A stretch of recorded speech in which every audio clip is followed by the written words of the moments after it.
What's going on, everybody? My name is C4. Welcome back to the channel. And today we're here for our second Madden 27 rebuild of the year, and we're staying in the AFC North. I rebuilt the Pittsburgh Steelers already. It was a banger. Go check that out if you haven't. Today it's time to rebuild the good old Cleveland Browns. They look a little bit different this time of the year. Usually it's, oh man, can we just break the sack record with Myles Garrett every single year? He's no longer here. They've got a couple picks. Got 2 first-round picks in this upcoming draft, and they got themselves Jared Verse, the 88-rated pass rusher, who we hope can fill the shoes of Myles Garrett, or at least get close enough that eventually, near the end of this rebuild, we can kind of properly value Jared Verse and what we did with the picks from that Myles Garrett trade, see how close it actually is. But the Browns are in that spot where I don't think, with all due respect, this roster is particularly close to be winning a Super Bowl anytime soon. So it's like, all right, I get why you got rid of Myles Garrett. But, like, by that same idea, like, Denzel Ward seems like a juicy trade piece. Kind of ticks those boxes of where's he going to be when this team finally is ready to contend. Offensively, you know, you have a couple other, like Elton Jenkins and Titus Howard. I think there's, like, elements of you just got to have a roster at this point. You can't be thinking about where this team's going to be year 5. But I think that's a point here, is that this team has some exciting young players, but there's more than enough established starters that probably aren't going to be the best when it comes time for us to be competing for the playoffs and competing for the division, competing for the Super Bowl. So we might have some decisions that need to be made and some roster turnover that's going to be had. But I would say quickly look at it. We'll start on the defense. Browns defense on paper is really, really good. The one thing you won't notice is Jeremiah Owusu-Koroma is still in game, but I'm going to abide by him not playing this season. I'm going to keep him on the roster. We'll be optimistic, and we're going to have him return in 2027. But for this year, our primary linebackers are going to be the reigning defending defensive rookie of the year, Schwesinger, and Quincy Williams. At safety, we have Grant Delpit, who just got a new contract, Ronnie Hickman. We're going to have McNeil Warren, the rookie from Toledo. He is going to actually play in the nickel. We don't have a lot of depth. We only have at corner Denzel Ward and Tyson Campbell. So we're going to get the rookie on here in the slot, 6'4", with that hidden dev trait. We're really high up on his upside, and I hope both him and Eli Stowers work out, but he was the guy I really wanted the Eagles to get last year in the draft in the second round. With Denzel Ward, Tyson Campbell, we got Mason Graham still as a superstar dev. It probably would have been harsh to get rid of him and as a superstar player and knock him down to a star dev trade after just like a solid rookie campaign. We got Alex Wright on the dev trade, and Jared Verse is going to have all the pressure. Sometimes you make these moves, you're like, hey, no pressure at all. You know, we have you for the long haul, which there is that element of, like, Jared Verse is going to get better every single year of this rebuild. But the reality is he needs to be like a 12, 15 sack minimum a year guy. Minimum. And on the offense, the offensive line, we got Titus Howard, Elton Jenkins, Zion Johnson coming over from the Chargers, Spencer Fano, the rookies, one of the highest rated rookies in this year's game, 79 rated with a dev trade. So I definitely hope and think we have a franchise tackle that we're not going to have to worry about at any point in this rebuild. Harold Fannin at tight end. It's tough to replace David Njoku, but they found a way to do it. Certainly a little bit of a niche tight end, more of a receiver than not, but that's what I want my tight end to do. He needs to move the football, needs to be a chain mover, and Harold Fannin has a really high upside. Look at the skill position players. Judkins and Sampson should be a great 1-2 punch, but this ends up being a scheme that doesn't really facilitate 2 running backs. I think we have some nice trade value in Dylan Sampson. Jerry Jeudy, if we're looking at, he's a good player, fine player, but if we're looking at where we want to go, he probably shouldn't be anything more than like a good wide receiver 2. Do we have a guy that can develop into a wide receiver 1? Denzel Boston's a 74 rated. KC Concepcion, the first-round pick at a Texas A&M. We're going to put him in the slot right away as a playmaker and utilize not only his speed, but his short route running as well as his danger with the ball in his hands. 84 ball carrier vision, 91 change of direction, 79 break tackle. We need to get a lot of yak from him to help out the quarterback play. Speaking of, however, the big red flag for the Cleveland Browns, the thing that is we're not going anywhere till we figure it out, is the quarterback room. We have Shedeur Sanders. We have Deshaun Watson. It seems like in real life, Deshaun Watson is likely the front runner for the starting quarterback job. I like Shedeur Sanders. I think he's the most polarizing quarterback in the end. He's the closest thing to Tim Tebow that we've had in quite some time from like a personality and media attention standpoint. I like him. I wish him well. I don't know if another Shedeur Sanders rebuild is what I want, because I've paid rent in real life on videos about finding players that are better than their rating, playing and developing these just freak of nature athletes into great football players. And I think Taylen Green's that. 6'6", 230 pounds, the rookie out of Arkansas by way of Boise State. Boise State had Taylen Green and Ashton Jeanty in their backfield. Imagine seeing that in a Mountain West game. But Taylen Green, 91 throw powers. Accuracies aren't too bad. 74 deep, 80 mid, 78 short. Throw the run, play actions, all solid. Break sacks, good. 92 speed, 91 acceleration, 86 agility. This guy has just, he's an alien. But his awareness is 26.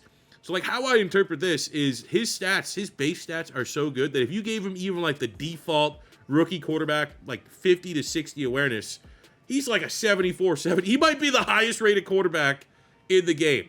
So, I think we can navigate to the winners. Now, from a sim standpoint, it's definitely a little concerning. We're going to need to train that up. I bet you every single time we spend an upgrade point on him, he's going to get 1 to 2 points in awareness. But I got to just interpret this like this is our guy. This is the guy I want to hitch my wagon to. This is the guy out of anybody on this quarterback room that might develop into a guy. All due respect to Dylan Gabriel as well. This is our quarterback year 1. All right, we got him heating up. Got a couple bullseyes here early. Would really like to get, sometimes you can play well enough and get 2 upgrade points before you even play a preseason game, which would be huge for his rating. You know, we were starting with, 65 rated quarterback. We're probably going to need 2 bullseyes here. Ooh. That one's not going to do it. Barely hitting the target. Camera's on. I like to see, camera's on. Big moment. How is Taylen Green going to play? How's he going to respond? Oh, I don't know. We need a bullseye here. We got to finish the bullseye. Come on, kid. Oh, no. No chance. All right, whatever. Silver ain't bad. With so many new faces on the offensive side of the ball, including Taylen Green at quarterback, we got to play the NFL debut of these guys, especially if they end up being the core that eventually brings the Browns a Super Bowl. I want to see where they started at. And it is week 1 on the road against the Jags. Oh my God, Jacksonville. He's... What? Oh. Oh. All right, first career pass. Let's start with something high percentage. Start with a mesh. Oh, man, that ball comes out quick.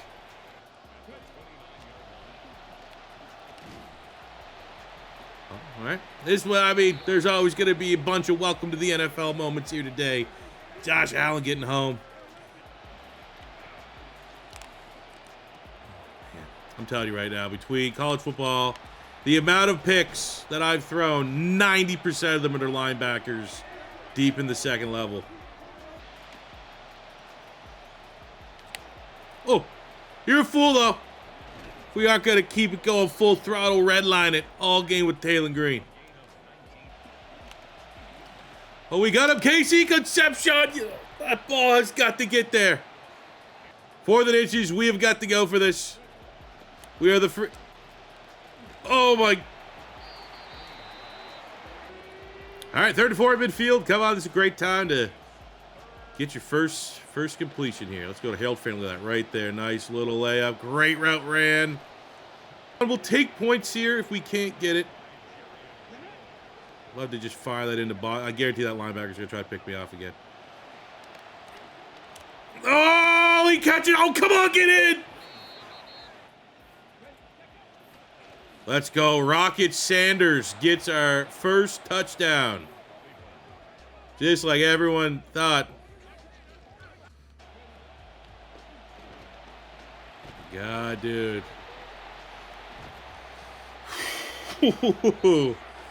Damn. My God, the defense. I'm just simming defense. They have to score. The defense needs to score again for me to win, probably. This can't be right. It's week 1, and my team's playing like it's week 17. And then we just... I don't know what's going on with Josh Allen's side. It's just my alignment's on his ass pretty much every snap.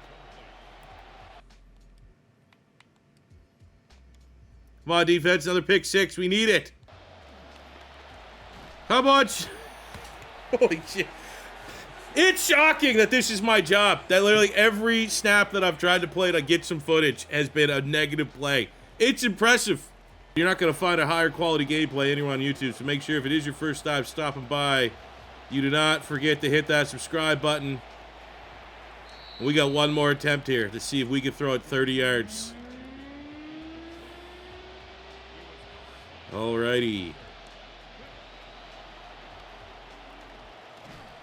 Oh, perfect. That might be the best gameplay I've ever had. Well, we've got smoked every game to start the year, but the good news from a roster manager standpoint, we have Tyson Campbell with a breakout scenario. I'm trying to find, like, the... Like, try to assume that he's going to get one pick. Corner is one of the toughest ones. I'm gonna try to go. I think for DBs in particular, the 3-game bonus goal gives you your best shot. Unless you're, like, in the pocket as a user on DB. And unfortunately, throughout those 3 weeks, didn't really do much. Didn't have any tackles in week 5. Sitting at 1-5, I think it's at least reasonable to entertain, like, what could we get for Denzel Ward at this point in his career, in this point in the season. Jordan Addison, 2nd-round pick from the Vikings. Like, some of the trades are ridiculous that I wouldn't really entertain. Like, that would be pushing it quite a bit. The value's just not there. I would do it if maybe a team was offering a 1st-round pick, but the fact that we can only get a 2, curious if we get anything for Shedeur Sanders right now. No one's interested. The market for Jerry Jeudy, he could also maybe be considered like a trade block guy. He's also he's just not good at all. Not gonna lie, I kind of want to do that trade, but these aren't realistic rebuilds. We haven't got to get in custom draft classes and stuff like that, but like I have a hard time thinking the Saints would make that trade. You want to see the duality of Browns franchise year 1? It's like, all right, we got Elton Jenkins. I think that's a hold off until the end of the season. I'm not 100% sure. But we got a breakout for Carson Schwesinger, the reigning defending defensive rookie of the year. So you would think logically, it's like, all right, we'll go 10 tackles next game, 30 tackles over the next 3 games, 36 over the next 3. I think honestly, single game goal could be the most safe. But you'd think like, all right, we're playing well, right? Defense is playing well, at least for him to get a breakout scenario. Well, this is on the back of a 61-24 loss, where Taylen Green threw 6 interceptions. Now, if you watch the Steelers rebuild, at least it's consistent. We got a lot of turnovers. Like, Joey Porter Jr. is an absolute menace in this game as far as Simmons. I mean, if we're going to look at some positives, okay, we're going to ignore that. Judkins, 131 yards and a touchdown is good. Concepcion played well defensively for us. 12 tackles, 2 TFLs for Schwesinger. We get an INT from Grant Delpit. But when you look at the season, I bet you it's Joey Porter. He got on the board. Fellas, it's growing pains. This year's not going to dictate, right? We know in the sim, 30 awareness on a quarterback is going to probably have these situations. We just got to go through, navigate that, and get that awareness as quickly as we can into the 50s and 60s. And also, probably still got to look for a quarterback in the draft. Our goal was 10 tackles. We got 10 tackles. And Carson Schwesinger, star dev trade. I was a little bit surprised he wasn't a superstar dev. Because usually, you go off Madden logic. The rookie of the year, offensively and defensively, tends to go up dev trait. So he was a star last year, wins that award, should be superstar. Doesn't matter, he's an X factor now. Similar growth that we saw back to the Steelers rebuild. Peyton Wilson hit his scenario. Carson Schwesinger with the double dev trait increase. My one complaint right now is that there's not a correlating, like we just hit that milestone, right? We just got him his breakout scenario. He is now an X factor linebacker. I do not have something that pops up in the weekly hub that like confirms or lets me know that he achieved that goal. You kind of always have to engage with the breakout scenario, and then whether it's a 1-game or a 3-game goal, after that, you just got to go check the player and see if they hit it. I think it'd probably be better if, you got the prompt, you got the pop-up, everything else is here in the weekly hub. Talking about Roddy Hickman, next big deal, let's do it. I think Hickman, especially with our safety room, this could be, he's looking for a 2-year. I'm going to be honest, let's go 4-year, and we'll bump that up a little bit. We'll go like something like that, and we'll guarantee the first 2 years of that. And let's see, we got, the bonus and the total contract value needs to be a little bit better. So let's go with a balance bump here. Let's bring us up to probably the 40s. I think we'll raise this bonus by 2 because we don't have a lot of patience here, and I do not want to lose. There we go. Okay, that was a good win. Okay, I gotta loot the webcam. Still getting the vibes of this. I like this. I don't know what the community's gonna say for this. I don't really want to add another year. Let's hit him with a pitch. Come on, Todd Monken. Tell this guy what he wants to hear. 86. We got 13%.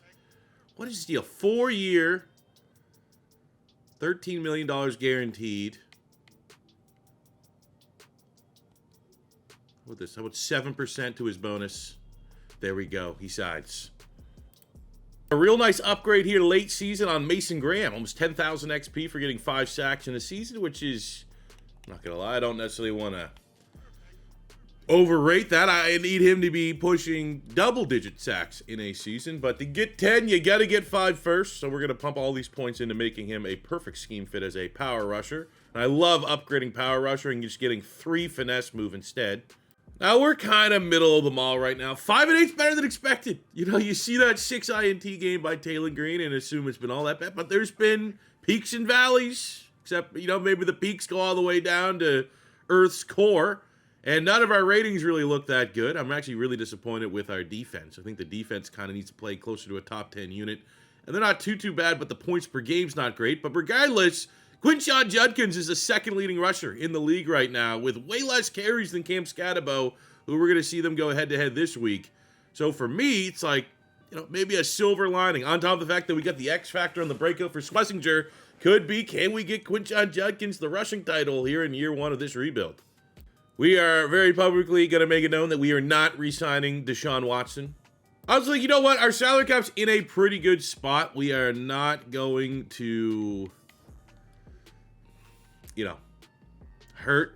Not going to miss out on anybody by re-signing Tevin Jenkins, and at least keeps our offensive line together for a couple seasons. So we'll bring him back. Despite our not great, not going anywhere record, we have 3 players that are closing in on league lead. We have Schwesinger, who's already gone up to an X factor. I think with the remaining games, I mean, I don't want to push it. We still got, like, there's only like 4 or 5 games left. We'll go within reach goal. We'll give him 15 more tackles to try and get a couple more XPs for him, which I think he absolutely can do. We have Quinshon Judkins, who's trying to become the league leading rusher. And I honestly think, I think within, I don't want these guys, I don't want to set them up to fail, I guess. He's like, I will take, this is kind of a figure it out type year. And we have Jared Verse looking for sacks. I'm just going to go within reach for all these guys. I want to set something attainable so we can finish the year with some momentum and the vibes high.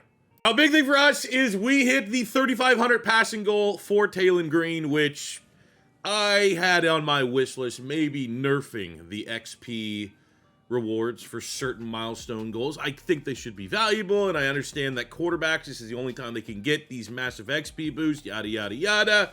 So I'm still just going to kind of continue with my approach that to combat some of these huge XP goals. Even Mason Graham got 5 sacks and almost 10,000. That felt a little rich. So like the way that I combated it last year is I always just try to make the players scheme fits of the teams that I am. And with Taylen Green here, I mean, strong arm makes a lot of sense. Definitely a type of player. But what I want to see with these 5 upgrade points, we got to get that awareness up. So I love seeing the +3. Then we have +2. At least make it so there's a decision whether or not I can give him a shot at quarterback next year. Things are looking pretty good. I mean, now he's 73, 60. Now we got his awareness is up to a 43, 44 with the boost. Okay, it's progress. It's baby steps. So we finished the year at 5-12, which I think is probably with the decision to go with Taylen Green at quarterback. Honestly, I don't think it's that bad. But we only have $20 million in salary cap. It's not like we are a bare bones roster. We are pretty expensive. We have our scenarios here that we hit with confidence. We got Jared Verse. Very much. Could not hit his goal, unfortunately. There's only, you know what, though? These goals didn't trigger until there's only 3 games left in the season, which felt, I've had those from the Pittsburgh Steelers. Well, those happened in like mid-season, which felt a lot more reasonable. We missed out on Jared Verse. But we hit it with Carson Schwesinger, so he has been, without a doubt, our best developmental player. And then we hit it with a, 2 fails, 1 hit, which stinks. We wanted those to kind of be attainable goals so that we could end the season with some momentum. But here we are. Judkins ends up the 2nd leading rusher in the league, which I think is still kind of a win. Taylen Green goes for 3,800 passing yards, 21 touchdowns, 22 picks, which certainly stings. But to add a little bit of context to that, Taylen Green now has the Browns rookie season record for passing yards. We also hit the receptions with 73 for Concepcion. Quinshon Judkins, 1,600 yards, 15 touchdowns. Taylen Green got 400 yards and 4 touchdowns. Now, you'd like to think if this was last year's Madden, Todd Monken comes over, Baltimore Ravens playbook. Maybe we'd have more scrambling with Taylen Green, but I'll take Judkins popping off like that. I'll take those yards. I mean, if all those things too, if Green had, let's just say we didn't have that 6 INT game. Let's say that was a reasonable, like, 2 INT game. Or 1 INT game. 21 touchdowns, 3,800 yards, and then you throw in 4 rushing touchdowns, another 400 yards. Like, we're over 4,000 yards for a rookie season with Taylen Green. He had 26 awareness in the sim. I'm not ready to give up on him unless we do have 2 first-round picks coming out. There's our quarterback type situation, which I will 100% do that. But I still think we got a ways to go. Did not get a 1,000-yard receiver, but like the room as a whole, not bad. 500 yards for Denzel Boston. Concepcion sent that rookie record, 73 catches, just under 900 yards and 5 touchdowns. We had 900 yards and 4 touchdowns for Harold Fannin Jr. And Jerry Jeudy, just under 1,000 yards, had double-digit touchdowns. And I think with how limited our passing offense felt at times this season, and the fact that, if there's just natural progression with Taylen Green, we're a little bit better next year, a little bit better, could have for sure 2,000-yard receivers on this Browns offense. Defensively, Schwesinger was a tackle machine, 167 tackles, 14 TFLs, 3 sacks. Jared Verse finished the season with 12 sacks, 12 TFLs. I literally said that's like the bare minimum. 12 to 15 sacks is what he needed to give us, and it can't be the ceiling. This needs to be the floor. 11 TFLs, 7 sacks from Mason Graham at D tackles, pretty good. Probably need to find another pass rusher on the other side of Jared Verse. Right, solid for the time being, but we got to hopefully find another game changer. 5 INTs for Denzel Ward, 3 for Tyson Campbell, 3 for Delpit, 1 for Quincy Williams. Would have been nice to maybe see McNeil Warren get on the scoreboard there. What did he do? He was our starting nickel all season. He had 67 tackles, a sack and a pick, and 4 PBUs. A modest season, to be polite. But I tell you what, on the defense, stocks continue to be up on Schwesinger, who led the team in tackles and led the league in tackles this year with 6 more than Cody Barton. I will say, back to like the rushing title race, 83 less rushing attempts. If Judkins had even the 50 more, get you around the 300 mark, we're probably running away with that title. And we had 1 fumble to Scadable's 5. And I'm a Scadable fan. But Judkins was the best running back in the league this year. I will say, in comparison, somehow Cade Klubnik got the starting job for the Jets. But looking around at the other rookie quarterbacks, yes, we had more turnovers, but I would make the argument that Taylen Green's right there with Cade Klubnik, who actually honestly had a decent season for the Jets. But the best quarterback was, for sure, Fernando Mendoza. Probably didn't scramble as much as he did, but 4,000 yards, 25 touchdowns, 16 picks. Pretty good. Judkins comes 8th in Offensive Player of the Year voting. Wow, Carnell Tate wins Offensive Rookie of the Year. Concepcion at number 2, Mendoza at 3. We had Taylen Green at 7, Denzel Boston at 8. That is disrespectful. Thought that was for sure a lock. Oh, and leading tackler doesn't get you linebacker of the year anymore, huh? Oh, God, we're probably not going to get any dev trade. That's bullshit. What's the end of season upgrade? Judkins, is he up to a superstar dev? He is. Okay. Not going to lose my mind there. That's probably the only player, especially with Schwesinger getting that dev trade in season. Judkins, maybe Fannin could also go up. He had a really productive year for a tight end. Let's go take a look. So as we cleared our lockers, as far as dev trades, Judkins goes from star up to a superstar. We have the hidden dev unveiled for Fano, even though we did not go up a single overall all season because of my house rule here. I've been putting all my points in the pass protector. For every, Taylen Green gets, 7 skill point upgrades. That feels good. The downside is that when you get players that aren't scheme fits, trying to keep everything fair, it takes a little bit longer to develop them. Harold Fannin did not go up dev trait. Did he make the Pro Bowl? I feel like he would have made the Pro Bowl. Wow. You would think almost 1,000 yards at tight end would have put him as like a top 3 tight end in the league. I feel like that's also a little bit harsh, but at least we get the dev trade on Judkins. He was clearly the guy that needed to get one. Defensively, Schwesinger, we had actually Watson and Quincy Williams, both the other linebackers. Even though, per my house rule, JOK is going to return going into 2027. A miraculous return for him. Outside of that, we have McNeil Warren star dev. Ronnie Hickman goes from Norwell to star dev. Makes me feel good because we just gave him a contract extension. No other dev traits up or down on defense. I think we're going to do right by Jared Verse. We're going to decline that 5th-year option so we can get him signed up long-term for the rest of the rebuild next year. So the good news for the Browns as we go into free agency is we have almost $150 million of salary cap. So if we want to be aggressive, we have the opportunity to do so. So we take a look at the quarterback. I mean, you know what it is? Taylen Green's a 75 rated. So, you know, we got his awareness almost up to a 50. I think we go with him at quarterback unless one in the draft presents itself. So it's like, all right, we look at the wide receiver room. We have Concepcion. We have Jerry Jeudy. Do we have, George Pickens is available. Is it the time to make a big splash at wide receiver? I think maybe like that could be pivotal in the development of Taylen Green. But I look at this offense and I see an offense that's fine. I see an offense that probably doesn't need to make a splash move. And if we do, it would be someone like a George Pickens. I look at the defense. I'm a little bit more concerned. I think getting another high ceiling pass rusher. Those don't grow on trees. Those will tend to hit free agency very often. I think Mike Hall could be upgraded at D tackle too. I like the linebacking core, especially with JOK returning alongside Schwesinger. I love the safety room. We have a lot of depth there. And again, if you view our DBs as, Denzel, Ward, Campbell, and McNeil Warren in the slot, it's not that's a lot of holes. I think pass rush D tackle needs to get addressed. And then offensively, we could get younger. Right tackle could be a position we want to circle at upgrading long term if we don't want to try to develop Austin Barber. But, George Pickens could make a lot of sense here. Looking at the quarterbacks are available, absolutely nothing there for us.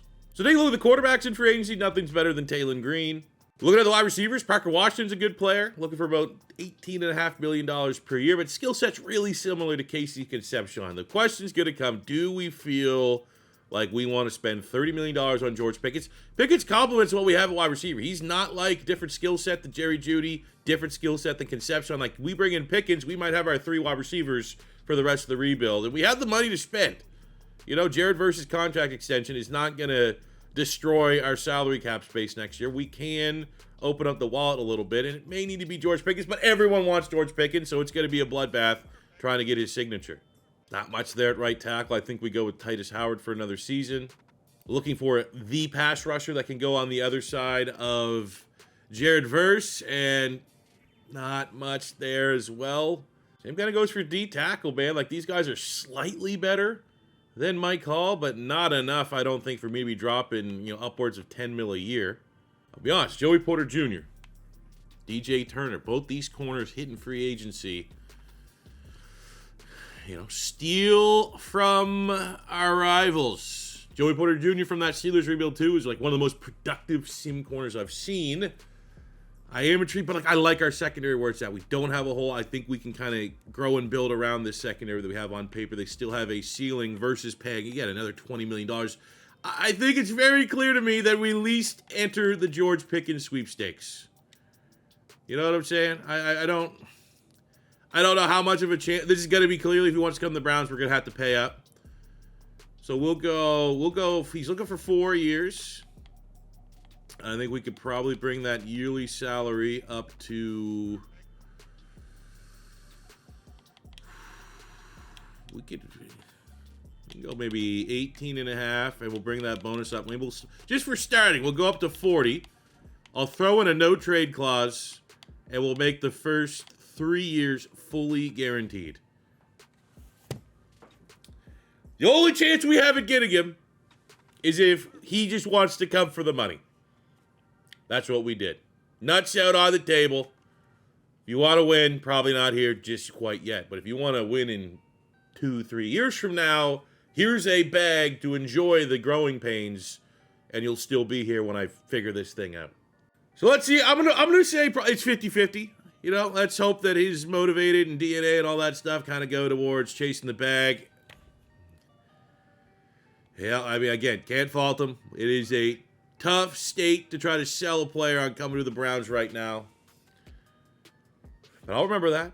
We'll remember that, Mr. Pickens. Enjoy your time in San Francisco, struggling to get the ball from Purdy. And the double bummers, our pick's great, but that Rams pick that we got from Myles Garrett, they won the Super Bowl. So, that's... I will say that pick 32, if for whatever reason, the number 1 pick is a guy that has to be our guy. You would think going from 3-1, pick 32 in the first round might be able to get, I could package 3 and 32 to move up to 2 or 1, you'd think. Look at mock draft 5. They currently have us taking a second, third round project quarterback, Blake Harrison.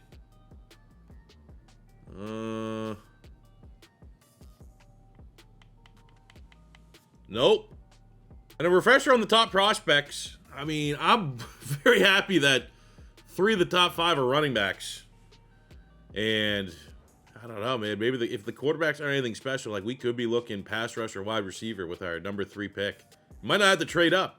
So I'm going to be honest, now that we start the draft, I mean, I might actually want to hear what I could potentially get by a trade. Because tackle and running back going the first 2 picks, that's not really doing a whole lot for me. So the offers that we have, and let's pause the draft. I don't want to panic and rush. Like, is anyone, so you can get a 2 1s from the Bills. We can get 2 1s from the Vikings. 2 1s from the Titans. Man, the Titans played well. They finished the 20th. Like, I love to get 2 1s, and then one of the ones that we get is, like, teens. Early teens would be ideal. 11. Pick 30. Pick 25. Pick 22. Pick 26. So, like, honestly, the Bills or the Vikings have... Because my issue is I do not have a player that I fell in love with. Right? Like, based off of our needs and stuff like that. Like, if there was a crazy wide receiver, we can go get it. The fact of the matter is, like, Brian Bailey's the top wide receiver, and he looks fine. You know what I'm saying? Nothing too special. Like, a bunch of these wide receivers look like they'll be fine. You know, this guy right here I thought about, the 6'7" Lucas Marias from LSU. But then, like, when you kind of look at it, it's like, okay, 4.53. Good vertical. Like, we've seen these guys before. But I don't know. Usually I'm intrigued by those types, but for our wide receiver room, not so much. And I was like, all right, what about like right tackle? What about the offensive tackles? And like for the tackles, you're going to want to wait, and maybe we can look at one a little bit later on in the draft process. Then it went to like, what would be our next needs? Like pass rush. I'd love to go get a pass rush. Pass rushers look pretty mid. Dylan Howard, B power, D finesse, and from an athletic standpoint is just fine. Probably closer to just a guy than he's not. And then the other 2, Max Seymour here from Maryland. He looks decent. A finesse move, C power, B tackle, a speed rusher. But then it's like when you look at it, like, okay, he's not a plus athlete. Does have elite acceleration, which I like. The other big time pass rusher is Max Hilliard. It's times like this that I always wish they still had the dev trait tell in the player notes. He also looks pretty good. A finesse move, A tackle, and from an athletic standpoint, gives us a little bit more. The 20-yard shuttle, 3-cone drill. Like, he also looks pretty good. My issue comes in that I think the final position that we could go after is defensive tackle. Because alongside Mason Graham, not necessarily in love. And I think I can make the argument that the best player that's come across my board is this guy, Ramon Bullitt from Ohio State. 6'1", 293, A finesse, B power, A tackle. So he's the best key ratings of any defensive player we looked at. All elites. 4'6". You're at a 4'6" and almost 300 pounds. The question turns, how late could I wait to get him? Like, if I traded with the Bills at 18, would he still... Like, there's just no chance he's not going to be there. I'm thinking...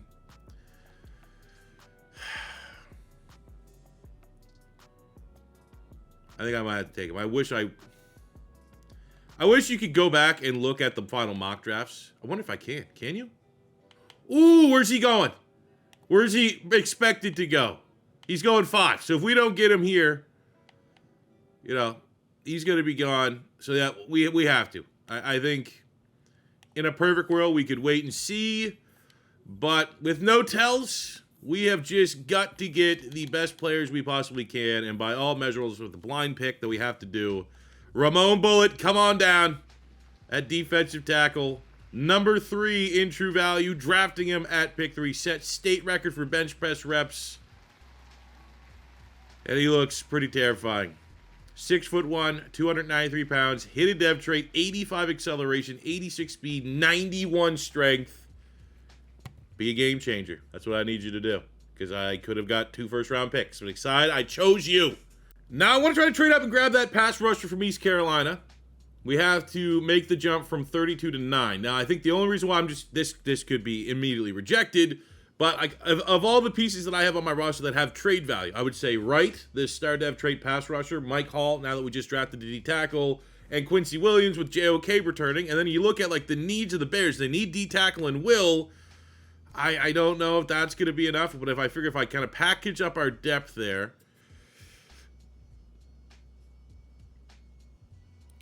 and I'd love to keep that 3. I wonder if I could do like a 3 and a 4 instead of throwing in the 2. Do you think that'll be enough to go all the way up to pick number 9? It's close. I think I could live with giving up a 2. I don't love my rest of my board. I could do a 1, 2, and all of my depth to move up to pick 9. Let's do it. You know me? I am a sucker for the athletes. Max Hillier will look for a pass rusher that can go on the other side, long term of Jared Verse. I think we can get that, especially we can work on the block shedding here a little bit. But come on down. An aggressive draft here from the Browns. We get him number 8 in true value at pick 9, so right on time. And we get the depth trade at least 90 acceleration, 85 speed. We get a finesse move, a tackle. Excited to see him get into camp. And we've just... I think now the argument is the Browns defense on paper was the strength coming into this rebuild, and now I just used 2 first-round picks to go on defense again.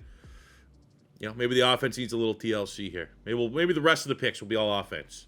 I'm not going to lie. The one player on the offensive line I was kind of hoping maybe we could go guard because of Tevin Jenkins just kind of coming back as a rental. This guy looks like he could be pretty good, Mr. Brandon Connor. Just based off of bench press, 40 reps alone, I would not necessarily rule him out. But we're looking at tackles. I think Ethan Hobson's athletic profile. He's an agile. Wish I knew what his pass, because we're a pass protector scheme fit. But when I'm getting elites, acceleration, agility, jumping, good speed, first in most athletic testing, get a little Lane Johnson on him in there. Come on. Number 70 in true value at 67, so that's a fair spot. Did we get the depth trait? We did. And we're going to trust it. I mean, the OG, before we had the player notes, that would spoil it. It was always like bench press was always a thing. I don't know if that'll continue here. Brandon Connor, power archetype. So it's one of those guys he might not develop real quickly with us because he's not a scheme fit. But we just got to kind of blind pick, and that will be a hit. 41 in true value at pick 99 for Brandon Connor, and he has a dev trait. 4th round, I think wide receiver would be where I want to go next. But again, we're in blind pick territory. So what the heck do we have here? There's just no 4-2 guys that made it easy on us. Is there any player that has like A catching? That can kind of sometimes put you in the right direction. This guy does. Tony Fulcher from South Florida. A catching, B catching traffic. 5'11", 188. Ran a 4.38. All right. Again, we're blind picking here. Let's just see if, like, at least I can walk you guys through my thought process. Tony Fulcher, 35 in true value at 106. No dev trait, but the true value speaks volumes. So next one's a toss-up. I might be able to come back and get Marcus Mel just because Elton Jenkins is getting up there in age. We have a UDFA center with a pass block. I think in this point, when you're blind pick territory, we got a couple 1s, a couple top 3s, some of these positions, but he's UDFA. You know, a linebacker, if we can get one that's real fast. You know, sometimes you can get like a 4.5 speed guy that might have some upside, but unfortunately does not really look like the case. 4.56 on Eckert, but he's a little bit undersized. JC Bird could be all right. Not really anyone standing out. What about a corner? Could we use a corner? What's our scheme? We're a man-to-man. So sometimes with corner, you know, I would sort by man coverage and tackle. Like, tackle's kind of been one. Okay, there's a lot of A tackle. Do we have any A man cover? We do right here. Look at this. Cam Barnett from Utah. 6'3". A man, A press, C catching as D zone coverage. That's fine. Don't care. I wanted to be a scheme fit. Ran a 4. I mean, top 10 for what it's worth. It must just be a slower class at corner there. But it's second in the vertical jump. First in the broad jump. Let's go. I feel like this could be another guy that's a high true value. Maybe doesn't have a dev trait. 59 true value at 113. Let's go. Ooh, I'm not gonna lie, just kind of wanted to add a left tackle. James Collins, get a dev trade here late. I don't think his rating's not going to be particularly good. And I needed a strong safety and a punter. I took the best athlete at strong safety, and we get ourselves a dev trade. So take a look at our draft recap. Ends up being a pretty good draft, I think, all things considered. I mean, the couple kind of padded our dev trait stats here just by going after the two best athletes at tackle and strong safety. Neither ratings particularly great. Cologne star dev 63, Collins star dev 66. I get a normal dev tight end here. Barnett 72 normal dev, Fulcher 74 normal dev, so limited ceiling, but like pretty good players. You're getting 74 and 72 rated players in the 4th round. Feel pretty good about that. We get Connor on the offensive line, 74. Not a scheme fit though, so knowing the house rules, good God. He's, he got 2 years to develop, I believe, with Tevin Jenkins' contract extension. We have at right tackle, Ethan Hobson, 72 with the dev trait. What about him? Again, a long ways to go. We're going to have to invest our points into pass protector. But I kind of knew that going into those blind picks. That was likely what was going to happen. We traded up for Max Hilliard, 78 rated speed rusher. Yeah, power rusher. We're going to, I think our scheme fit is power rusher and run stopper. We don't really need much of a speed rusher. So again, kind of round peg in a square hole. But you know what the thing about that saying is, if you just force that round peg in, you eventually can just make it fit. But the number 1 pick, Ramon Bullitt, a stud, 80 rated with a dev trade. Are we flirting with a potential generational player? We hit 1 generational player in our 3 drafts with the Steelers in our first rebuild. I'd love to catch at least 1 generational player throughout this rebuild. Bullitt, I would say 80 rated since the starting of that conversation. And I would say, for him, 80 probably needs to be a red boy behind that dev trade. If he's like an 80 superstar, I think that's just more of a really, really good pick. But this guy looks like he'll be a stud. And I mean, outside that, I did want to go see some of these running. So Tevin Tompkins, so the running back, 85. There was a couple running backs that went early. 85, 77, 81.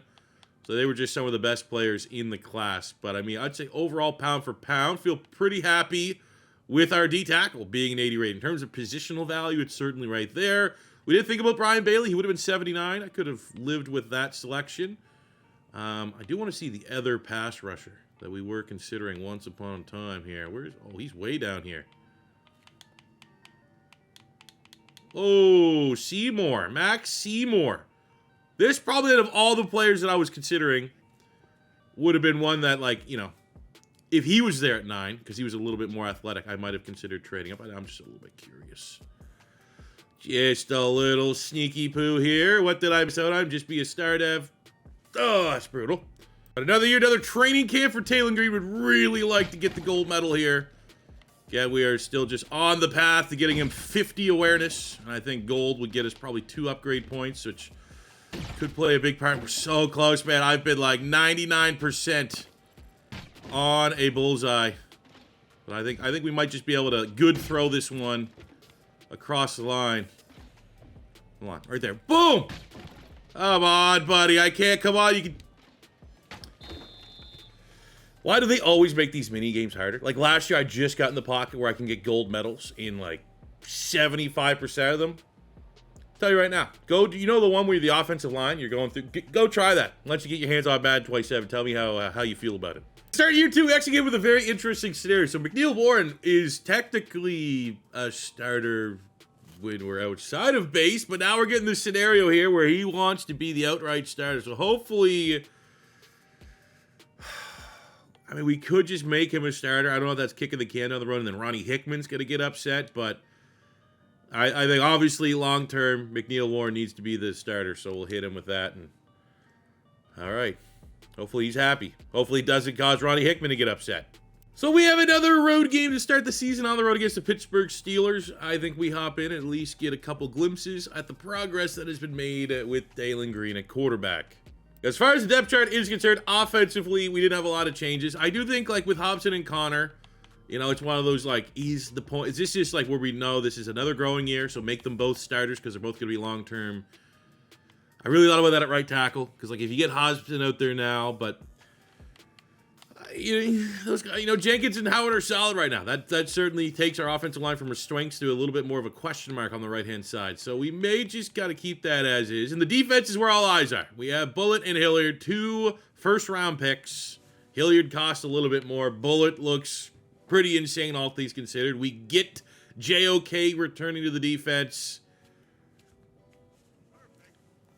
This needs to be a defense's top 10. Point blank period. Especially with the offense going through growing pains likely here again as we work on getting Taylen Green's awareness up. Again, like, it's probably not even going to be halfway decent until we get him into the 60s.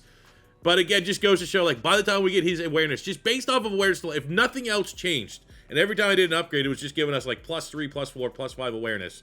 By the time he hits, like, 65 awareness, he's going to be in the 80s of a quarterback rating. The Browns look to improve upon a 5-win season.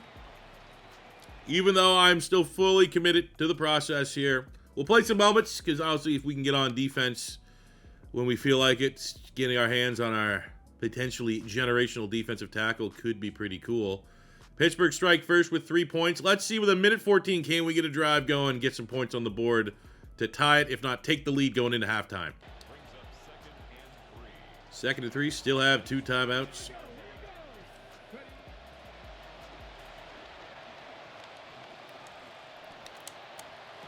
Oh, let's go. I mean, you're 6'4". I'm used to playing college football with a 6'8" wide receiver. That is one area that you have to be good, Mr. Denzel Boston. That is your element. That is your dimension to this offense. If we can get the DB turned around and make it a jump ball, you got to win there.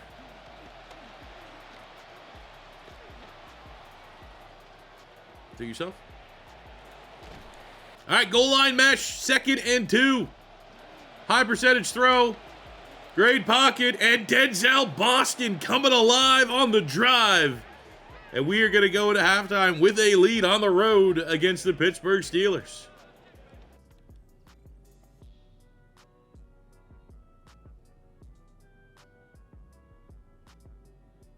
All right, we got a kickoff touchdown that I had no influence over. But we'll just say that's a mulligan. That's what cashed in for the interception that I didn't throw. But here we go. 4th and 4. We're going to take over Bullet. The rookie's already getting double teams on the defensive line. And it is a turnover on downs. JOK, welcome back to the NFL with a big 4th down stop. Ooh, we're getting almost lucky we didn't get rough in the passer on that one.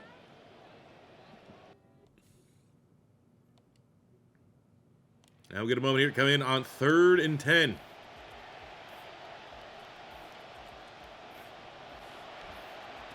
The hell's this? Oh, I got. Come on. Look how much time we have. Oh! Just throws it up. And it's Concepcion on the scramble drill. Pittsburgh probably should have paid to keep Joey Porter Jr. on the team. Look at this. I like seeing that too. The confidence of, like, just let the sim take over. Can we score touchdowns at the sim drive? Yeah, we can. We can get 14 straight. 35-10, the Browns start the season 1-0. Vibe check. Don't know for sure, but Taylen Green played a lot better in that second half. Turnover-free football in the second half. Run game was solid. Don't know the fact that Judkins had 2 fumbles on the day. Receiving, Denzel Boston came alive on a drive. Great job for Concepcion on the scramble drill. That's usually one of my biggest complaints is DB, or, you know, it's almost, yeah, DBs eliminate, but wide receivers just showed no effort on scramble drill. Didn't get any sacks. Got a couple TFLs there. And I got a big INT by Tyson Campbell. But a win's a win. That's an important, great head start to year number 2. We did, after that win, get, of course, once the vibes start getting high, people start getting asky. We have Elton Jenkins looking for a new contract. I'm fine paying him. Again, we're in a pretty good spot salary cap-wise, so I'm going to hit him with a 2-year deal.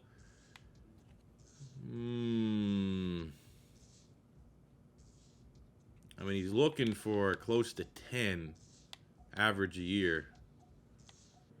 So 7 could get that done. And maybe 6 on the bonus. We'll throw in a no-trade clause. I don't know what that's going to do. Oh, boy. All right, we're way off. Way off. Okay, let's up the salary, up the bonus. Try to gap on that interest a little bit. There we go. We'll raise his bonus again by $1.5 million. As long as he doesn't retire, if I can get him to play out this 2-year contract, that would be very much appreciated. He's looking for bonus total contract value, playoff contender.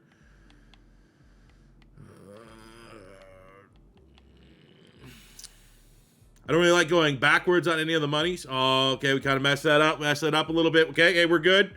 I don't love using this public, you know, We're not going to ask him to take a hometown discount. We'll go another year. Guaranteed money. There we go. Sign on the dotted line.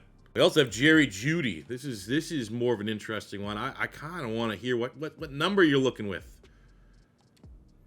Okay, 3 years. Fine with that. He shouldn't regress at any point during that 3 years.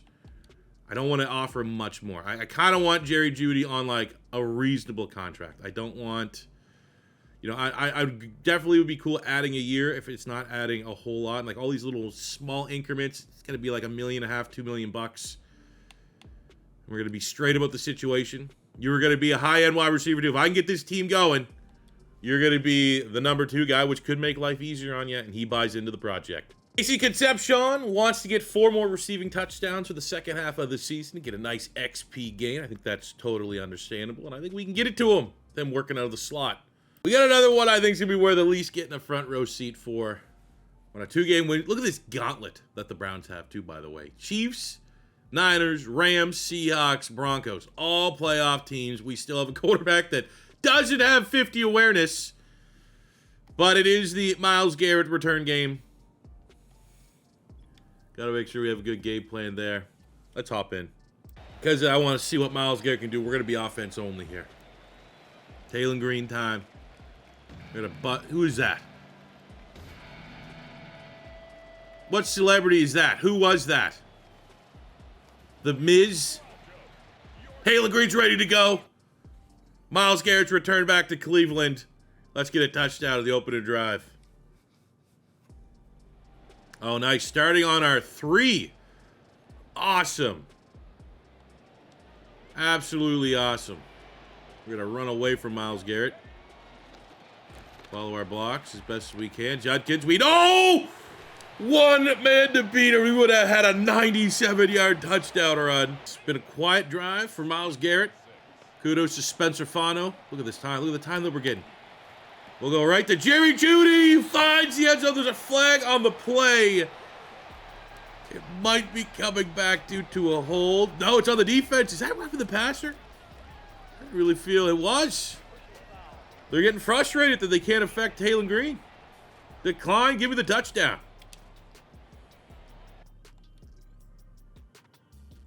All right, punch this one in with Judkins. Another. Look at that pancake on Myles Garrett. Spencer Fano pitching a shutout here in the first half.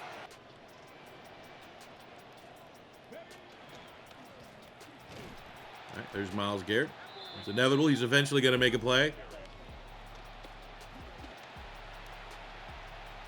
Yeah, Myles Garrett ain't ever seen a quarterback with 91 speed like this before. Look at him. Weaving it out of traffic. Taylen Green. What a machine. We got a great drive here. Good run, pass, balance, but I want to try when we can. Taylen Green in the sim might not be the most reliable for passing touchdowns. Like try to pad those, but it's just so damn fun trying to take off and run with them.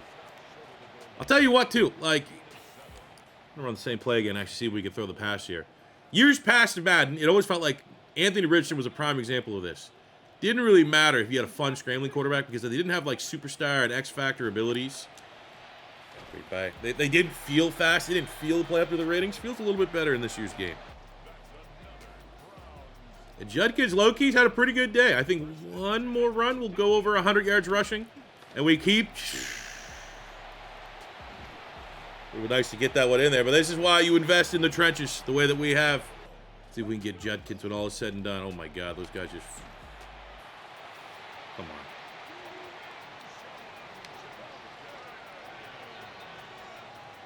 on. Home run. Oh. User input. User input.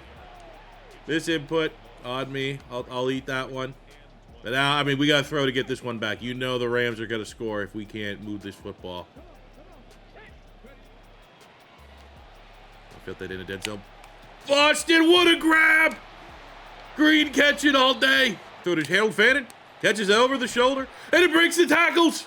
Terrible tackling, but he's also maybe one of the toughest tight ends to tackle in the league. His ball carrier vision, his break tackles near the top for the position. What a beast. What a drive. And they lose it. They go for it. 4th down. Couldn't get it. Able to kick our feet up. And in the, 6th win of the year. This win gives us more wins officially than last year. We still got, a month plus left of the regular season left. But in terms of like just moral victory, we know Myles Garrett got sacks. Let's compare what Myles Garrett, what Jared Verse did as a passer. I'll take 3 touchdowns, no picks for Mr. Taylen Green. But what I'm more concerned on the defensive side of the ball. So we saw Myles Garrett did get 2 TFLs and a sack. For us, Jared Verse, 2 TFLs, a sack and a half. Very nice. Oh, yeah. That's a pick right there. Might have been bottom of the totem pole of team needs, but it still was a team need. And when I'm picking top 3, got to make sure I get the best of the best. First, how he's playing, looking decent. 2 sacks is certainly a little bit low. Has a forced fumble. 12 TFLs is pretty good. But, probably won't be winning Defensive Rookie of the Year if those numbers continue like that for the last couple games of the season. Got another late season goal. I'm going to put 250 on Judkins' head. I think he can hit that this year after missing it last season. Ooh, and we also got a scenario for Taylen Green. I don't know on what planet he's leading the league in something, but let's see if we got 2 games left. I think, 250 passing yards in both games is certainly attainable, even to get whatever XP boost we do get. We actually get 2 upgrades for him, so there's +2. I mean, awareness is really the thing that we just got to keep looking for. I hope every upgrade we get at least +2 awareness. Oh, we only get... Dang. Fellas, going to the final game of the season. We're 10-6. 2-game win streak, taking down the Ravens and the Bears. Look at those greens. 6 offense, 6 rushing offense, top 10 defense. Passing offense is not a liability. We've confirmed and locked in the playoffs. And if we can ensure victory over the Ravens, we are going to win the AFC North. We do have to follow up here. We have Concepcion. Did he hit his goals? Very nice. Take whatever little XP boost we can get for that. And did Taylen Green hit his goals? 250 a game. Hell yeah. Green actually goes up +2 on this upgrade. Most importantly, +2 awareness. And at the end of year 2, we handled business against the bottom dollar Ravens. We finished tied with the Bengals, but 11-6. Whatever the tiebreaker is, your Cleveland Browns in year 2 are at least divisional champions. And look at the offense. Yeah, 15th in passing. We have a quarterback that is barely 50 awareness now. We're going to get there. But points are good. Run the ball is good. Defense is good. Number 2 rush defense in the entire league. Taking a look at the numbers here. Look at the end of season stats. Taylen Green, 37 touchdowns. 13 picks, still a little bit high, but 37 touchdowns in this offense is terrifying. What did we get rushing too? Oh, we didn't get any rushing touchdowns, but you know what? We had the vulture there in Dylan Sampson. And what this tells me is that Dylan Sampson is not a guy we want to trade away. He can serve a role. Now, it's one of the things, if he wasn't there, could we split those production between Green and Judkins and maybe help Judkins challenge for rushing titles and stuff like that? Maybe. But 37 touchdowns for Taylen Green, everybody. Where the hell did this come from? He's up to 59 awareness with the boost. So I was right that if he can even get like 65, which is like the bare minimum for like a starting quarterback, he's going to be well into the 80s. I mean, a truly special player. Now, I will say, now just kind of looking at this, why did throwing 15 interceptions on the season get 3,000 XP? Like, was the goal to, like, throw less than 15, and we technically achieved it? Why am I getting rewarded for doing that? We broke a season record for passing touchdowns. I imagine that's probably Browns related. And it is. Taylen Green has, in this season, the most successful quarterback season that a Browns quarterback's ever had. In terms of passing yards, in terms of passing touchdowns. Spoiler alert, we have receptions for Casey Concepcion with 93. But I am shocked with that turnaround of Taylen Green. That is awesome. And I mean, how much I played 2 games, how much of that, I got what? 3 passing touchdowns maybe in those 2 games? Like, far from padded his numbers. Receiving, we get 2,000-yard receivers. That is expected. We were pretty close last year, and Taylen Green taking the strides that he did. 1,200 yards, 12 touchdowns for Jerry Jeudy. Almost 1,100 yards, 13 touchdowns for Concepcion. Fannin was solid. Denzel was a really good fourth option. Defensively, Schwesinger continues to be a tackle machine. McNeil Warren and JOK, welcome back, JOK. We get a 13.5 sacks for Jared Verse on 12 TFL, so definitely haven't really replaced Myles Garrett in terms of like video game number, sack production. Don't really... You want to see more. I'm going to be honest. Kind of want like double those sacks for Mason Graham and Ramon Bullitt. Work on that. INT numbers are down a little bit from a year ago, but I find a lot to be happy about and a lot not to be negative about with how we played this year. I thought this year was going to be, maybe above 500. Not this. INTs are still pretty high on Taylen Green, however, to get the MVP shortlist. We got to cut down on those. Well, with the Browns making the playoffs, Todd Monken absolutely is a deserving NFL Coach of the Year. Stings when you have 2 first-round, pretty much top 10 players, and they're 3rd and 4th in Defensive Rookie of the Year voting. But, when you get 3 and 4 sacks, probably not going to help you out too much. Okay, we're not even top 10 quarterbacks. Okay.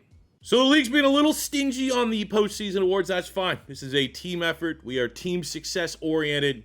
Let's get a playoff win against the Bengals. Let's send them home. Hosting a playoff game, chances snow, dynamic weather. Let's run all over them. Come on, fellas. Let's see it. This would be a great time for maybe Bullitt to have a signature performance. Get him motivated. Seeing, you're this big hyped up generational guy and you're not even top 3 in Defensive Player of the Year voting. How about, maybe like Quinshon Mitchell for the Eagles. Quinshon Mitchell played great, but didn't have the box score stats, and then the playoffs got all of his picks.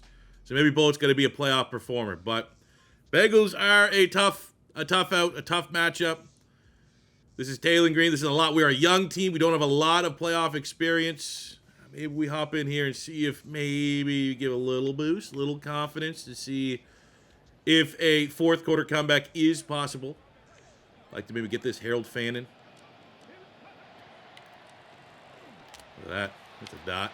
Absolute dot. Taylen Green is developing. I think that is, regardless of what happens in this game, the development of Taylen Green, that we made the right decision that he can become a franchise quarterback for us. Would have been great to give him a chance. Defense, unfortunately, ran out of gas.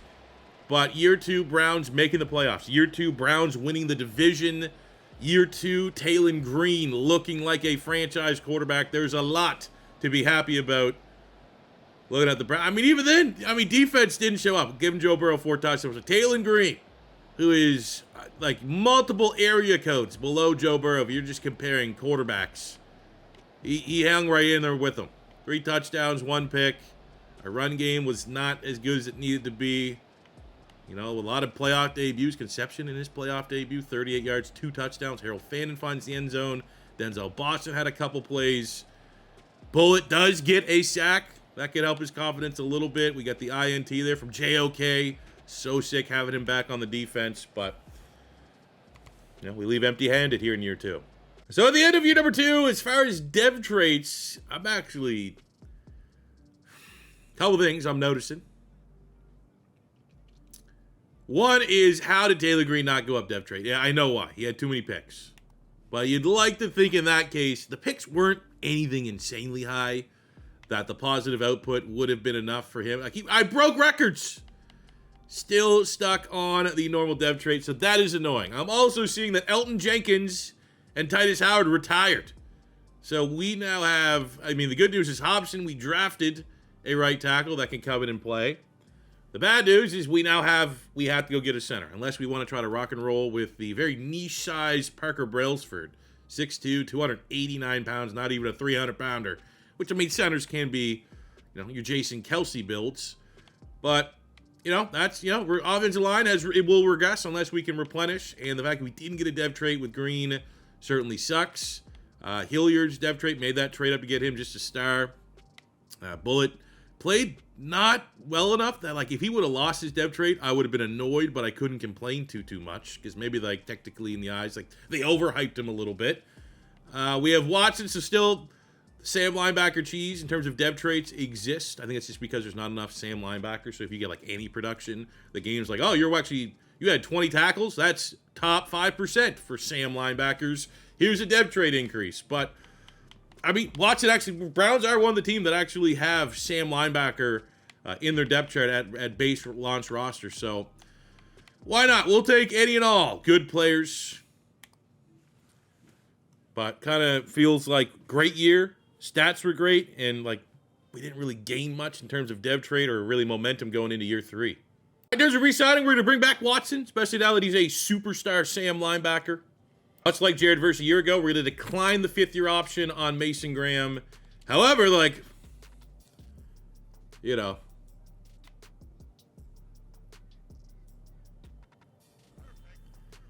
I kind of feel like if we could get him on the... One thing I will say is I did not get prompted at any point to give a contract extension to Jared Verse. Like, I'd be willing just to pay him. That's the reason why I declined the 5th-year option. But, like, when you go into Jared Verse's contract, you just have, like, there's no conversation. I think that's another area that I would like to see, you know, if I had to make it. I probably will make some point kind of like my review of Madden 27 franchise mode. I think there should be a follow-up when you have a breakout scenario. I also think, like, at any point I should be able to have an option when I go into the player card. Like, there should be to have contract discussions. Because, like, I want to give him a mega deal. But within, like, what I've had to operate within this like, I have no way. Like, there should be, like, a hit X to talk to player to open up that conversation. It doesn't exist. So I declined the 5th-year option on Jared Verse because I wanted to give him a big-time contract extension. I have, if you want to hit X and delegate it, we're going to let him hit free agency. Absolutely not. So, I mean, we'll hit him with the non-exclusive franchise tag. So either we'll get 2 first-round picks or we get him at $27.7 million, which would be a win. But here's a great example of, like, what I'm saying. Denzel Ward, he still has a year left in his contract. But I think any player, I should have that option to hit the X button and negotiate their contract. Right? Doesn't that seem reasonable? Okay, well, I mean, just a different approach. I franchise tagged Jared Verse last year. I did not get this scenario. I franchise tagged Mason Graham, and now we're in line to talk about a contract negotiation. So, kind of weird, but we're going to start. I mean, we're going to pay him quite a bit. Even though the production hasn't been there yet, you got to trust and kind of view this whole rebuild like endgame. You know, I'd like to think Mason Graham is going to find a way to start piling up sacks, and we're going to keep telling him what... I mean, he's looking for total contract value, and not a lot of these things are. I mean, you get a little bit more value there because we're up in the bonus, which should bring him up to 80. We're getting close. We need a big swing here. I don't really care. Okay, we're gonna up his salary by another $3 million bucks. Oh, we're gonna. Ooh. This is not looking, the best right now. He likes where it's at. We could settle on. I have one last chance. I give him 2 minutes. I'm gonna just go with base salary. Give him the highest amount of money. We'll see. This continues. The good news is, like, when you come back to the next week, your interest in it remains the same. So we're gonna hit him here with the base salary. This should be enough to get it across the line, which it does. Pick my team. Now look how many teams are interested on Jared Verse. It's just gonna set the market for us. And obviously this has started before Jamil Gibbs signed the contract extension last night. But whatever happens with Jared Verse, I mean, can I just come in and hit him with a deal? With, like, can I just bypass? You know what? Let's honestly let the market set it. So before we progress, we actually got to talk about free agency. So from where we're at as a roster, center is a position in need. I think we can go with Holston at right tackle and gamble on the upside. So we need a center on the offensive side of the ball. Defensively, I'm feeling really, really good. Assuming we're going to get Jared Verse back, which we will. I will pay whatever the price is going to be. Let's go see if we can find a center in free agency, and then the rest of the money will go towards Jared Verse. Just looking at the actual centers. All right, we're going to be drafting one. What? Another one? I had no prompt that JOK was a free agent. What? Oh, okay. Again, a new system.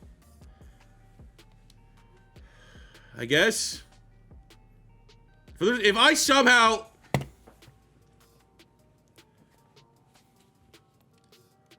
lose JOK and Jared Verse through no fault of my own, like, is he not going anywhere? I assume no team's paying. Jerry versus signed an offer sheet with the Cincinnati Bengals. Only a 2-year deal. I'm gonna match it. He's not going anywhere. That's absolute bullshit. Because again, it goes into like, I had no option. There was no way for me to open up contract talks with JOK. That's not okay. If it wasn't for the fact that, like, if we're being real, JOK's probably retiring. And maybe I could have took that approach from the start of this reel, be like, I'm going to retire JOK, so we just move on. If that was almost anybody else, though, I'm losing my mind. So, again, it wasn't like this existed. When you go look at JOK, I had the option to negotiate his contract and get him, figure that out long term. Anyone else have what just happened to him? You've got this game on whatever the MVP pre-order bonus. We're not going to let anything happen to Mason Graham. We got him signed on a 4-year deal.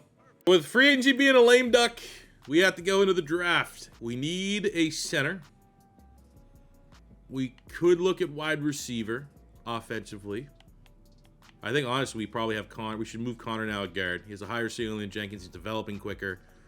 So a center, wide receiver, and then on the defensive side of the ball with JOK. I mean, luckily we have Watson with the dev trade. Like, maybe he can make the most. Like, can we do something like this where you maybe Justin Jefferson there, and then we have Watson play? Like, I could live with that. It looks better than it is because he has the dev trade. But, like, we could look at linebacker.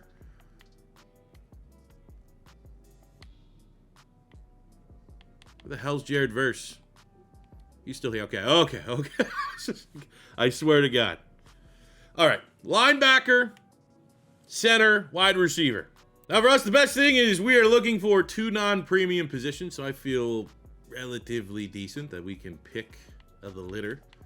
So when it comes to center, we have 3 first-round centers. Randall Curtis is A in the run block department, and then looking at him, I would say he's the least athletic, but look at those elites on Randall Curtis. We have Seth Roberts, Oklahoma State, is a scheme fit pass protector. There's value in that because that means I can upgrade him right away. He has elite agility. The rest are good and greats from a letter grade standpoint. Unfortunately, I did not scout the centers. Didn't think Elton Jenkins was retiring. And then we have Manu Alvarado. A pass block, B run block. The least athletic. So it's letter grades, both scheme fits. Or linebacker is our other need right now. And we don't really need a Sam. So we're looking at a Mike. And at Mike, we have Tyson Henry, who has A hit power, and the rest don't look the best. Got the clock rolling here. That doesn't really look like a first-round caliber linebacker. What about this guy? Eric Escobar. A block shed, B pursuit, a little bit bigger, 250 pounds, running a 4.5. I think you feel a little bit better about that. But again, lightly speaking, we got a couple wills. Mason Douglas, 4.72 at 220 pounds, and you're a first-round grade. Got a couple A's here on Abrams. Looks a little bit better. Has the elites in comparison to the other wills.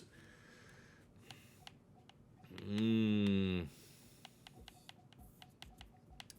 know what? I just feel like we're not in a great spot here. We'll go Alvarado at center. That's disgusting. I hate going center in the first round, but 41 in true value, pick 23. Dev trade center, day one, plug-and-play guy, and a scheme fit. Second round, I mean, we got 2 second-round picks. I guess we go with the top linebacker. It would have been a toss-up between him and Escobar, I think. 74 in true value at 53 for Tyson Henry, and we get a dev trade. Not bad. Now, we scout the wide receivers. Could we find a steal in this year's class? And the answer is yeah, but not one to draft in the second round. I'm looking at this guy, Manu Cologne from Youngstown State, Ohio. Local kid, B deep at running, probably 4.3, 4.4 speed. Like, that'll be the wide receiver we take a stab on, so we will wait in that department. Honestly, what can I get in terms of trade compensation? Can I get, like, my board's kind of tapped out here in 2028. Can I get a 2029 second round pick, which I can. I can get a 2 and a 4 next year from the Ravens. 2 and a future 3, a 2 next year, a 3. I'll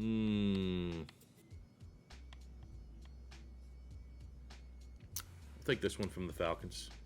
So we got a blind pick, the only DB that has B man coverage, A.J. Brown. I wonder if he will get sick and tired of winning Super Bowls and demand a trade request. Very nice. Get a dev trait there. Short shot. Screw it. We'll get the one wide receiver that look kind of good. Manu Cologne, 73 in true value to pick 119. Brings some pretty good athleticism. Unfortunately, no dev trait. So take a look at our draft recap. It was a practical, functional class. We got 2 Manus. We did get a nice little late round dev trait running back too. Jordan Bennett from USC. Great burst with that 94 acceleration. I feel pretty good about. But, you know, this arguably on paper might be my worst draft class so far of the Madden 27 season. And even with that, you know, we still got 70 rated hidden dev, 72 rated wide receiver, 71 dev trait corner A.J. Brown, Henry 72, which I don't want to say he was 100% a blind pick, but I didn't scout him. And we still walk in with a dev trait player that can come in and maybe play him right away as a rookie to take over for JOK, because that situation was bonkers. And then a center, Manu Alvarado, comes in, 74, perfect scheme fit, day 1, plug-and-play center. I always say now I'm still trying to get the vibes, knowing what kind of players are getting populated here, like looking around. There was an 84 guard going to the Steelers, 82 pass rusher to the Bears, couple 80, a quarterback going to the Dolphins, and Feliz at D-tackle, 80 rated, going at pick 16, so a real nice value pick there. Barrington, What I wouldn't give for him to be the guy. With all due respect to Bullet, who we just got, Barrington, we could have reversed. I would have rather get a pass rusher than a D-tackle. Ooh. Congrats to the Bears. Kind of counterpoint. Like, how could I have avoided JOK just walking oblivious to me? And I'm locked just before preseason lock-in. I have opportunities to talk to. Like, we have Judkins, who's coming up for a contract. I can talk to him. So, like, I might as well just kind of get ahead.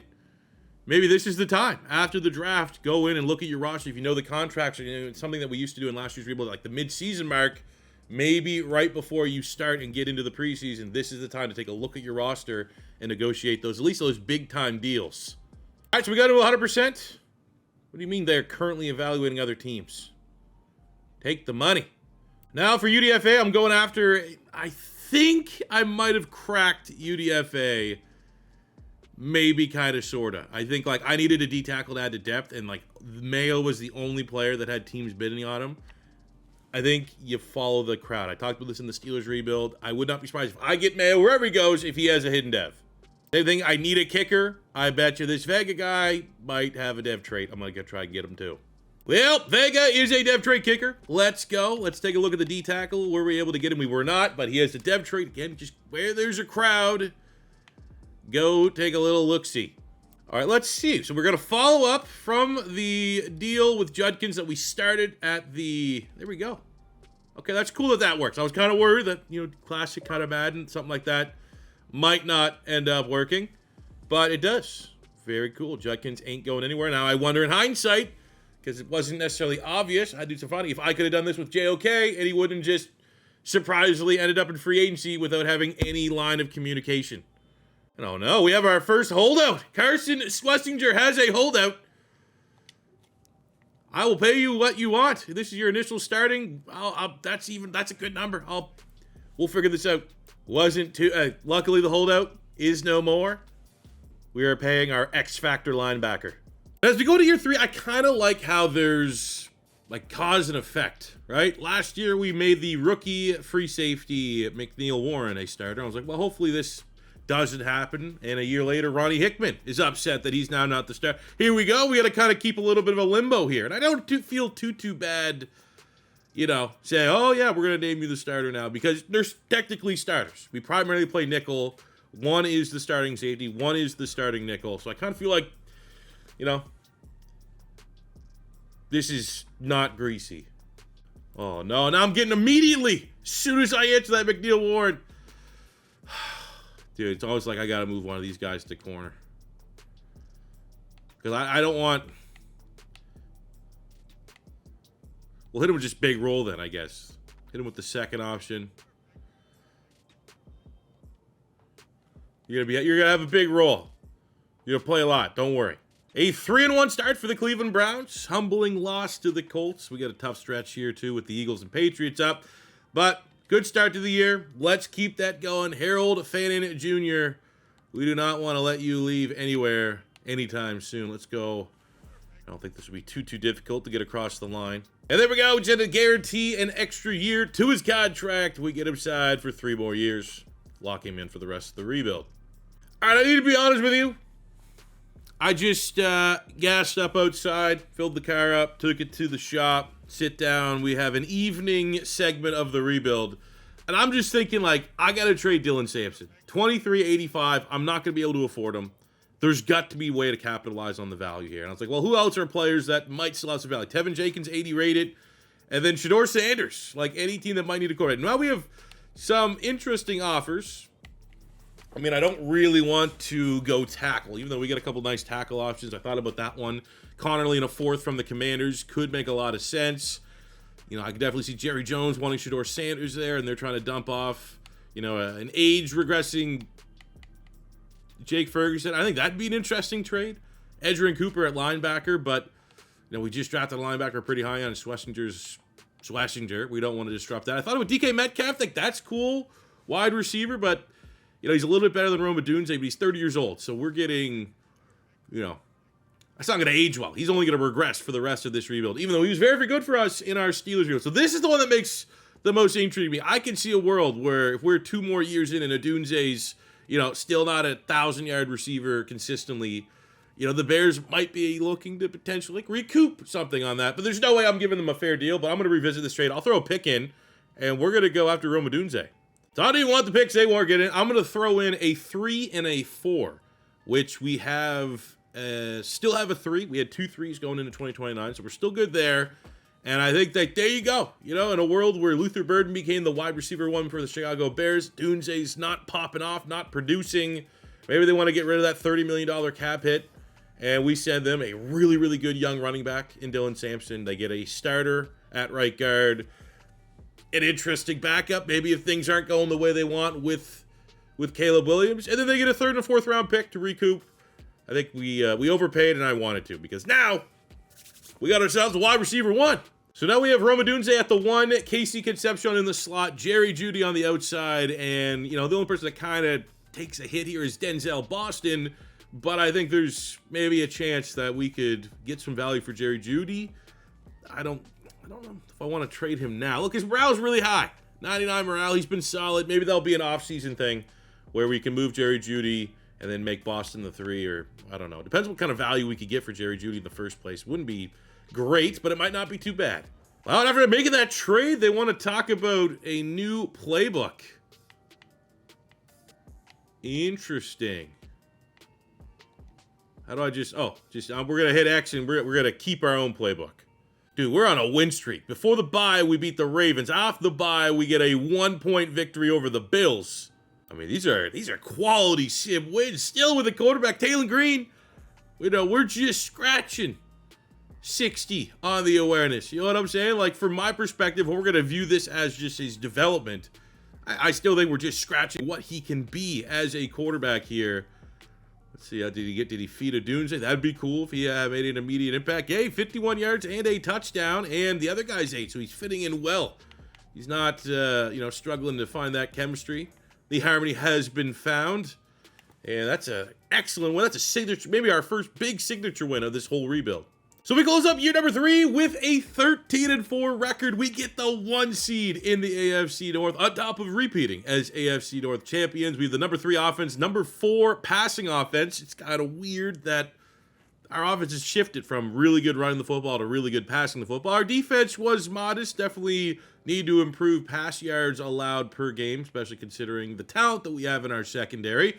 Taking a look at stats, though, Taylen Green was a perfectly top 5 quarterback. Number 4 in yards, number 4 in touchdowns, 39 touchdowns to 7 picks. As a scrambler, 350 yards, another 4 touchdowns. So that puts him over 40.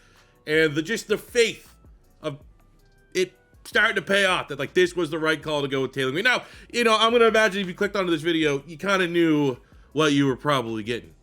You know, knowing me, knowing Taylen Green's stats. It seemed like a match made in heaven, but there was opportunity for me to be like, you know what, screw it. We're going to do Shedeur Sanders, not give Taylen Green the time of day, or maybe move Taylen Green to wide receiver or tight end. And we're still growing as we get that awareness, hopefully into the 70s sooner rather than later. Judkins was solid, 1,300 yards, 8 touchdowns. We got 2,000-yard receivers, 90 catches, 1,200 yards, 10 touchdowns for Concepcion. Now, I don't know how much of this production was with the Bears before we made that trade, but odunza finishes with 1,200 yards and 13 touchdowns. Just under 1,000 for Jerry Jeudy. Harold Fannin had great production for tight end, and even Denzel Boston wasn't too bad. Defensively, Schwesinger continues to be a tackle machine. 160 tackles, 13 TFLs, 5 sacks on the season. Still not getting that premier pass rushing. 20 TFLs and 9 sacks is not bad, but 20 TFLs and 9 sacks when you're replacing Myles Garrett, Jared Verse has been fine.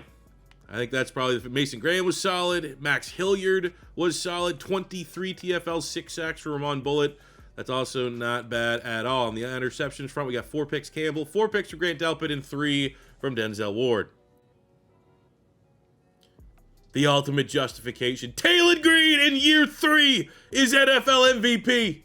Todd Monken gets Coach of the Year for the work that he's done with Taylen Green. I'm not gonna lie, for a second there, I was like, man, the Browns are in the AFC, right? How come we have no award winners? The hell is this? Well, that doesn't matter. We have an MVP. Look at that 60 awareness, 63 with the boost. We are just scratching the surface. Making the Pro Bowl. We got a decent little XP boost. We're going to get a huge one come season's end. And we have been playing well above how a quarterback with that little awareness should have been playing. Full kudos on Todd Monken. Worked with Lamar Jackson. Now he has, the upgraded version. Lamar Jackson 2.0. But the fact that we're now just finally at 26 is kind of a do or die time. If you're going to try and progress Taylen Green up the ranks of dev trait, this was really the last year for us to kind of get him off normal dev, and we for sure have done that with the MVP trophy. We might even get double dev trait. One based off his production, and then one based off of the award, which I'd appreciate that. So in the divisional round, we get to kick our feet up from the bye, and we get a banged up Chargers who have to come now to our territory, our domain. No domes, no sunny days on the outside. We are playing home football in Cleveland with a chance of snow. Come on, baby. You cannot ask for a better role. California team now coming to Cleveland, playing in the snow. We have that callous. Got humbled last year in the wildcard round against the Bengals. We have experience now. Let's see it. Let's see if we can continue to prove that Justin Herbert's a social media quarterback. Oh, no. Kind of figured it out. I think it's a good time to maybe interject here. Taylen Green has 2 interceptions, 2 touchdowns. Right there to X. Oh my God, we got to make that easier. That should have been a touchdown. He should have been still running. I know what play to call. Oh, I know what play to call.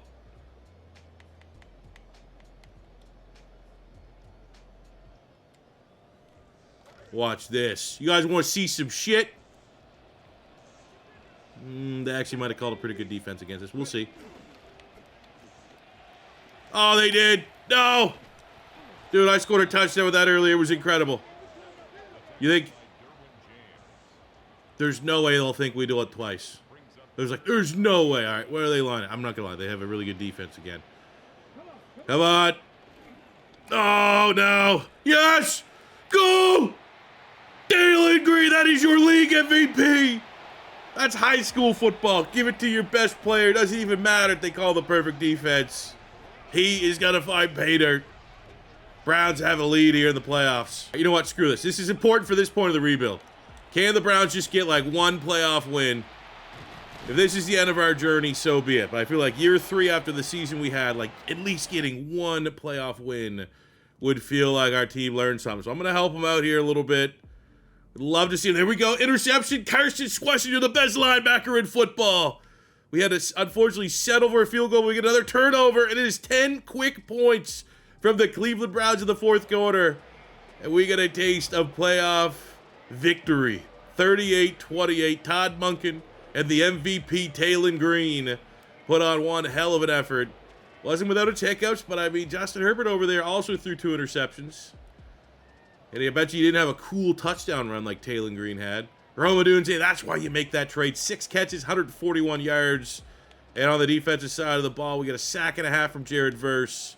And a couple nice INTs here by, Tyson Gable's been a ball hawk this whole rebuild, and Schwesinger's an absolute monster.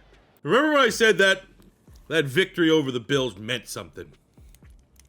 This is what it means. We beat them before, and now they stand between us and the Super Bowl. And looking at the Bills, I got a real good rushing offense, but the passing offense, Josh Allen, must be a lack of weapons still there as anything. But the defense is good. You know, you figure they get rid of Sean McDermott, they go more offensive with Joe Brady, but that defense got better once they get rid of McDermott. Number 2 defense in the league. This is going to be a very tough game. But I do think for where we're at in this rebuild, you know, because I had so much influence in that Chargers win, I think this needs to be our team. This got to be on us. The Browns are going to make it to the Super Bowl. It's going to have to be on the back of a Coach of the Year, Todd Monken, multi-time Coach of the Year, back-to-back Coach of the Year, and the NFL MVP, Taylen Green. And I'm already seeing a couple turnovers on both sides of the football. Both these quarterbacks are known to be aggressive weapons that might not always make the smart decision. It looks like there's probably at least 4 picks already in this game. Low-scoring, 10-10 game. I mean, it does feel like the advantage of this one is the Bills' elite defense. And look, we finished with a pick. And in the snow, we are still not quite there. Feels like one of those so close, yet so far away type feelings. But Josh Allen and the Bills finally get over the hump. And it's just an ugly snow game, dude. It's one of those ones. 4 interceptions for Taylen Green. That is... You can't have that, especially for a guy that won the MVP. Now, luckily, looking at the top ticker there, the Eagles beat the crap out of the Bills, so good for them. 44-20, I can live with that. But a big change to happen late in the season. I just got the upgrade. Taylen Green gets the double dev trait upgrade. 1 for his production, 1 for the MVP, but more importantly, what I got right above that, +6 to his awareness. So with our boost band, 69, nice. Looking at the rest of the roster as we close this thing out. Harold Fannin Jr. gets Superstar Dev, which I think that's something he should have got a little bit early. Alvarado, our first-round pick, is a Star Dev. Only question going in the offseason, Zion Johnson is set to become a free agent. I think that could be an area that, like, let me go target, I can get a guard. I think I can draft one, find a day 1 starter the same way we found Alvarado. On the defensive side of the ball, Tyson Campbell's a Superstar Dev. I think that's deserved. He has been an absolute ball hawk this whole rebuild long. Great. Delpit up to a superstar. And we got, Henry, a rookie Henry. Did he earn that, or was he a base superstar? I didn't even notice his dev rate. No, we just straight up drafted a superstar linebacker. Let's go, at a Notre Dame. All right, so we have 5th-year option on Spencer Fano. We are going to decline that and get a contract extension. Same thing for Casey Concepcion. But we have a long-term deal situation here by Tyson Campbell. I think he's earned it. Goes up to a superstar dev trade. I want to lock him in 2 years for the rest of this rebuild. Whoa! Okay, when keeping and trusting the initial starting point goes wrong. All right, my bad. We'll revisit this. You know what? That's fine. We're going to hit him with the non-exclusive franchise tag. All right, up first, we're going to start with Spencer Fano. We hit him with we declined the franchise tag because we want to get to this contract. So I don't think we're going to have any worries here. He is locked in long-term. Ooh, this one's going to be nuts. Taylen Green contract. I just watched the MVP. I don't even know where to start. There's no way like that contract details right there makes any sense. All right, we actually get him on a very, very reasonable number. All right, so take a look at our squad as we go into the offseason. Where do we need to get better? Well, taking a look here on the offensive line, we actually still have Zion Johnson here. I don't know what the hell, how is he still here? I thought he was going to be a free agent. Did something happen? Did someone auto offer him a contract? No, he's here on a 1 year. Okay, interesting. To be honest, not too sure when that happened, but he's a fine guard. Maybe we still draft a guard, knowing that he's going to be one and done next year. Outside of that, defensively, I'm not really seeing where we need to get. We need more sacks, but we've thrown so much talent. Like, if this isn't getting sacks, we might just have to admit that we're not a defense that gets a lot of sacks. So, really, just grab a guard and go BPA. Yeah, we got some interesting free agents. Jalen Hurts hitting free agency. Travion Henderson hitting free agency. Xavier Worthy's up to a 90 rated. I'm not gonna lie, I thought about it. I still think maybe we're another game-changing wide receiver away. Odunza, Casey, Concepcion, like, can we do better than Jerry Jeudy and Denzel Boston? Would Xavier Worthy do that? We have $132 million of cap space. Does us no good just sitting there. We're trying to now win a Super Bowl. Oh, and of course there's guards, dude. I would sign Landon Dickerson in a heartbeat. I mean, that'd be stupid money to spend with Zion Johnson there. You know what? I say all that. I missed out on Landon Dickerson. I'm not going to show you the terrible. I'm telling you, dude, do not fall for just like whatever the initial offer that comes in. Don't just hit A, because it can ruin your chances on Landon Dickerson. But Elijah Vera Tucker, it's one of those things where Zion Johnson's like a 78. He got boosted because everyone on the offensive line and the coaching skills and stuff like that brought him up to an 82. So the fact that I have an opportunity at an 85 base guard here with the amount of salary cap that I have, I think this is a situation. At least throw in an offer. If we don't get him, we have covered Zion Johnson. But, like, Zion Johnson's not irreplaceable. So, let's see here. We want to go maybe hit him with a nice little hard pitch here. I don't even know if he's going to choose us if we get him to 100%, but maybe. I also lost out on Xavier Worthy. He goes to the Eagles. Oh, let's go! Elijah Vera Tucker chooses the good guys. Beautiful.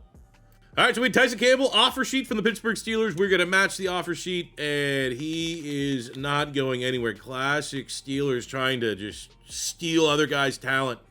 So, yeah, we go from Zion Johnson, 79 base, to Vera Tucker, who's 87 with the boost. That's a good upgrade to make. So, this is a weird draft, man. I kind of went into, like, it's just grab a guard. It's going to be back-to-back drafts, drafting a center and a guard in the first round. But it's kind of what we need to do. But after getting AVT, we are really in, like, a BPA situation. Like, the only positions that make sense for me to say, like, target for sure. One would be corner, just with the uncertainty with Tyson Campbell and, you know, Denzel Ward's getting up there. Like, would it be maybe beneficial to target like a real nice man cover corner? And we have this guy right here. Leon Brownlee looks pretty good, as does Ladarius Edwards. But Brownlee, A-man coverage is a day 3 pick. A-man B-zone. If he's like a 4-3 guy, which he was in his pro day, good God. I might take that guy in the first round. Okay, but if not, where's that guy? Brownlee. 190. Oh, yeah, we should be able to even just, if we want to get him like a second or third round. Corner's kind of what I was thinking. And then on, you know, wide receiver, I just had my scouting done at wide receiver. We have one here at Rayshawn Broyles is a legit round 1 guy. If there's any steals, be cool to see. Unfortunately, I mean, a couple decent players. But you know what? Let's pull the trigger here. Then we'll go Rayshawn Broyles, and then we'll grab that corner and leave this draft with, you know, a legitimate, probably a guy that's in the 20s. Oh, 15 in true value. Rayshawn Broyles, hidden dev trade, 6'3", 200 pounds out of Wisconsin, 93 acceleration, 93 agility. Not a burner, but, you know, hey, probably will be better come year 5 than Jerry Jeudy would be. All right, second round. We have 2 second-round picks, but we're going to get with that first one. I don't think we need to mess around any. There is clearly a guy that he's going to be very good. Should probably be a first-round guy. We'll grab him in the second round. We'll leave a depth trade. I've seen these players, Madden years past, corners or in wide receivers. You can get guys that are like 75+. Sometimes they're just normal dev traits. So we might get that here in Brownlee. Oh, we do not. Let's go. What an obvious pick to make. I guess Grant Delpit's getting up there in age a little bit. We got Nick Rivers here. B hit power, B man, B tackle. Decent enough combine. Kind of top 5 in every stat that we're looking for. But a total blind pick. Not a bad blind pick. 52 in true value at 62. However, no dev trait. All right, I got something crazy to show you. But first, let's take a look at our draft recap. Broyles, 77 with a dev trait. Leon Brownlee, 77 with a dev trait. We get Nick Rivers, 73. My board my board went to crap really after the first 2 picks. So, we kind of routed out. Got some nice depth there. Below 60 rated. That wasn't me. That was Sim. But for me, look at the picks. Leon Brownlee. You almost got to figure, man, is this guy a superstar? This was last year's bad, and this guy was going to be a superstar. We will see. He is a rising star. We then also have Rayshawn Broyles, also a rising star. I wonder if that...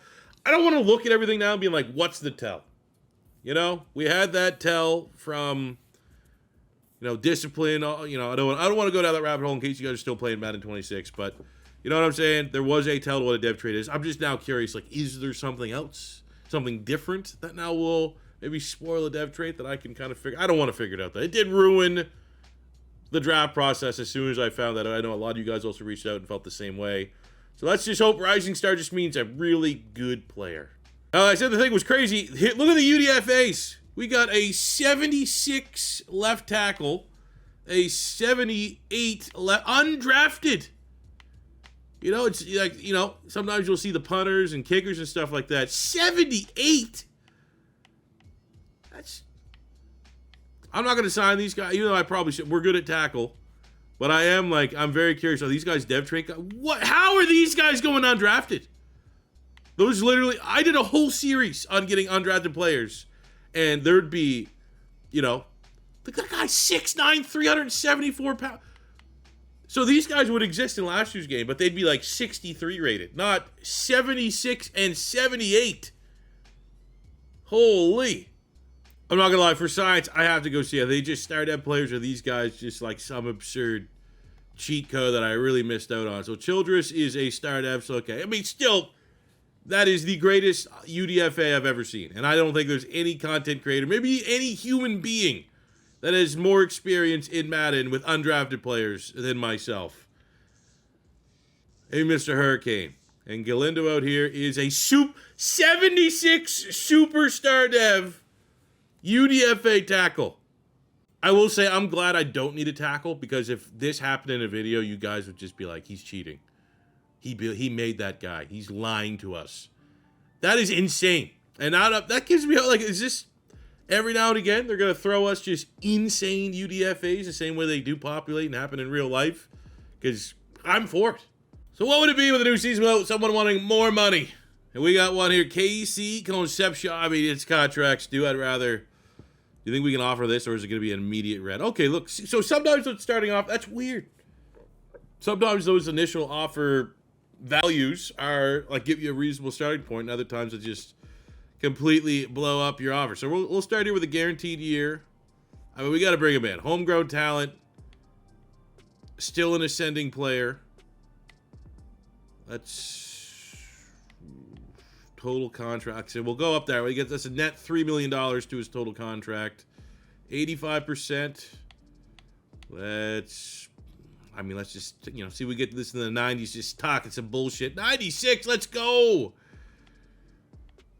How about we finish this? You know what? I'll give you $1 million championship incentive. Let's get this thing locked in. KC Concepcion. He's here for the rest of the rebuild. What now? Jared Verse is holding out. Okay. 2-year.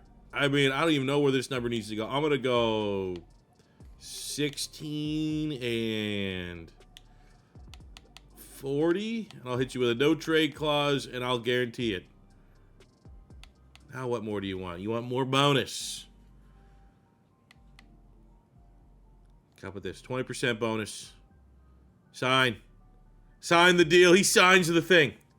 He'll let me know that I have got a tackle named Enrique Iglesias.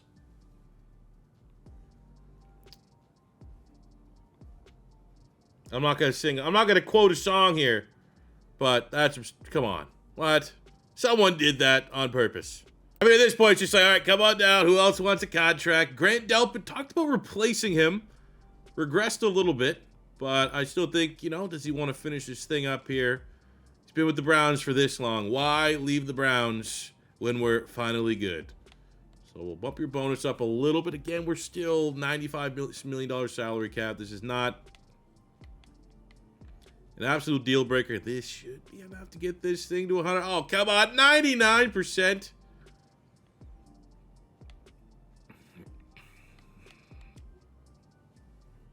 Drive a hard bargain, sir. Let's go. Grant Delpit locked in for the full rebuild. So as we start the season, it's superstar defending MVP Taylen Green. The addition of Vera Tucker on the offensive line. We bring in one of the top wide receivers in the draft in Broyles, who we're going to kind of work with in and out the offense. Defensively, we have a very good defense. We get an absolute stud at corner who's going to get on the field. And I think we are poised. Last year, 13-4, 1 seed, losing in the AFC Championship game That needs to be the new norm for the Cleveland Browns. Anything less in year 4 is going to be a complete and utter failure. Jesus Christ. Guess who couldn't handle a first-place schedule like 0-5? At least we got a win going into the bye week. 1-5. We were 13-4 in a bad second half away from a Super Bowl last year. And the only thing that's showing up is our passing offense. This is terrible.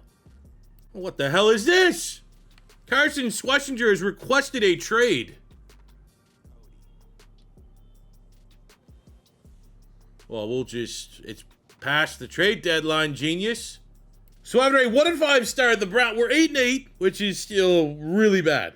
11-6, 13 for the last 2 years, just 8-8 out of nowhere. However, we are right in the wild card. We are currently the 6th seed in the AFC. Win against the Houston Texans, and we're in the playoffs. If you don't think we're gonna maybe give our team the reasonable kick in the tush to get this thing across the line, you are tripping. But I gotta earn it, man. Houston is staying right there. They've scored on every drive offensively. We are down. Nope, no longer. We get a great drive there to score at the end of the first half. 2 straight touchdown drives from the Browns. We go in the fourth quarter with a lead, up 8 points. A field goal would be beautiful right now. Touchdown, but they missed the 2-point conversion for the Houston Texans. We just go down the field. No! No! All right, this is why I'm here. Oh, I gotta play. I gotta play that I don't even know if the great Houston Texans defense can stop. Go! Oh! Go! Yes! Taylen Green! Oh, what do we do? Oh, no, whatever. Still cool. Still, we'll be fine.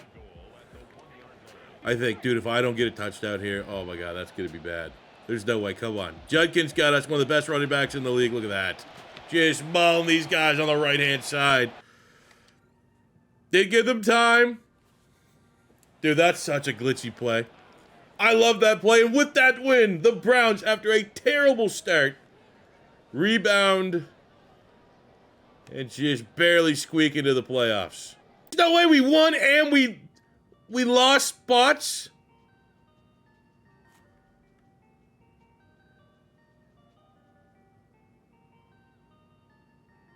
What? How the Ravens last in the division and they got in the playoffs over? What? This is an injustice. We have been robbed. We've been robbed of individual awards this whole rebuild. And then now I guess, you know, we're just giving anybody with the record.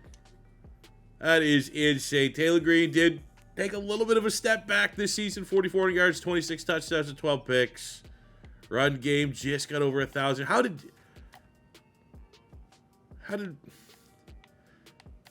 you know, that one play. How's the sim not ran that play once or twice a half every game? 1,300 yards, 7 touchdowns for odunza. That's a sick trade. 116 catches as well. Him and Concepcion thriving together. 1,300 yards, 13 touchdowns from Concepcion. Good numbers from Fannin. Defensively, Schwesinger, we got to...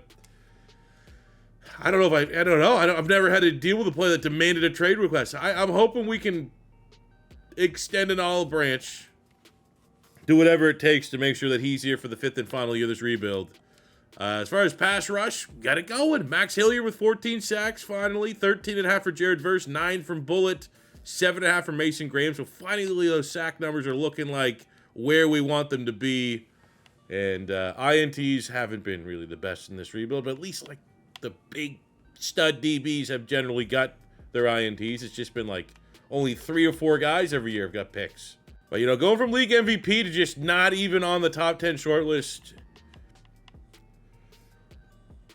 you know, stings. Look at the top there. Would have been a double whammy if a team within our own division would win a Super Bowl. We won the Super Bowl with the Steelers in 3 years, so it's not shocking than seeing them in the Super Bowl in year 4. But, I mean, obviously it was some sort of, like, visual bug that we actually weren't supposed to be ahead of the Ravens in the standings, but still, that's I'm going to bitch about it. All right, what we're going to do going into year... I mean, it doesn't matter. We're going to decline the option on both these players, but we're going to the final year. So we're going to go right to business here on Hilliard. We'll get him signed. Interesting that Bullet doesn't want to, but I'm not mad at that. Give us more money potentially for free agency this year. Ooh, Harold Fannin also wants to talk about a deal. Okay. It will bring that salary up to 5, and that should give us a really good starting spot. Yeah, 79%. We'll go with a bigger headline number. I mean, he's been awesome. He hasn't complained, hasn't come to us for, oh, I need more catches, I need more touchdowns. He's been a great servant to the Cleveland Browns organization. Let's do right with him and give him a little pay raise. So, I mean, it's our first Rebuild Classic, Cleveland Browns. We'll take it to our Year 5 Super Bowl or bust. I mean, we're going into this. We have money to spend. So, do we just spend for the sake of spending? Where can we get better? I mean, the offensive line is in a really, really good spot. But, I mean, I would say right tackle. Hobson's still below an 80 rated. So, if there's a big tackle there and we want to spend, that's totally a plausible situation. I think everywhere else we're good. Every other skill position we're good. I don't want to just needlessly spend there. Our pass rush finally figured out, so I feel real good with the D-line, even though we finally lost a superstar Devon Graham after years of being just pretty decent. Again, Schwesinger demanded a trade. He's still here, so we'll take that. Watson's gone up to an expert. Oh, Denzel Ward retired. Man, there needs to be some sort of pop-up that lets me know when like a stud retires. Dang. All right, well, yeah, there you go. We're lacking a star corner. Shut down on an island corner. Maybe we can go find one. We have great depth, but we need a game changer like Denzel Ward was. Ooh, Pat Surtain would certainly do. We got Surtain, Benito, Jalen Carter. Some huge free agents upcoming here. Great year to want to be spending a lot of money. All right, we'll hit him with a big offer. Big one. 32, 1 year. Oh, you asshole. Dallas. All right, we'll try Maxwell Hairston, which is a really nice consolation prize. But now, obviously, everyone that missed out on Surtain is going after Hairston. Hey, there we go. We wanted him anyway, right? Yeah. All right, so we're in an interesting spot here because, you know, we did make the playoffs, but we were pretty much robbed. So we're right at that no man's land. Pick 18, everyone good that was gone. We got to find studs. Now, you just kept the scouting a while. We don't have a single need. So you kind of look at some of these wide receivers, 6'3", 4'5", nothing too crazy about them. We got this guy, Siklowski, a deep route running, 4.25. Looks, I just don't need to watch. Literally, almost anybody that I could draft. Bo Daly here actually looks fine too. But, like, there's, like, no one I could draft that's going to, like, make an impact, right? The one I was kind of considering was corner. Like, if we can get just another man-to-man corner. Just with Denzel Ward retiring, like, hypothetically, you know, maybe we're lacking a little bit in that department. And you have this guy. But he's a day 3 pick. I'm not going to take him in the first round. Tony Williams. A-man, A-catching, B-press, B-zone, 6'2", 4.36. I think there's another prime. Like, that guy's going to be mid-70s minimum. So if that's going to be the case, I mean, we truly are just drafting BPA. Let's just trust our scouting. We'll go get... Is this the guy? The speedster?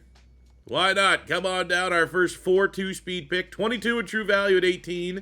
We talk about Gus Hardbody and his scan being removed from the pool of players that can get drafted. I think this one's right up there. That guy looks like a 40-year-old janitor. And we're not going to mess around. Tony Williams, come on down. I take good players. I'm going to put that on a shirt. Number 9 in true value at pick 50. I literally just hear that. Just got an Xbox achievement. That's how good of a pick this is. I mean, I need tight end depth. This guy looks sick. Just going off of letter grades. A catching, B catching traffic, A deep route running. Not really a great run blocker, but elite jumping. 3-cone, 20-yard shuttle's pretty good. 40-yard dash, I guess if we're nitpicking, could be better. 125 in true value at 77, but we're keeping dev trade strong here.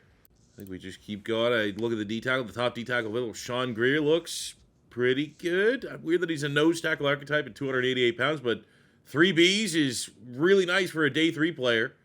We also have first place bench press and elites. You know, some people say, C4, how do you draft so well? How can I find studs? I mean, fellas, go after the guys that have, you know, the alphabet. They have A or B, and they're also like top 5 athletes at their position, probably draft them. Now, there are people that reach out that say, like, I'm in multi-user leagues, and you're competing for these guys. These guys are probably going first round, but it's not really that hard. I need a right guard, so I'm looking at the right guards that are available. All 3 of these guys look pretty legit. 2 of them have B pass blocking. Look at run blocking, F on him, so like that one there might be a little bit. This guy here has A Ventura. Looks pretty good as a scheme fit.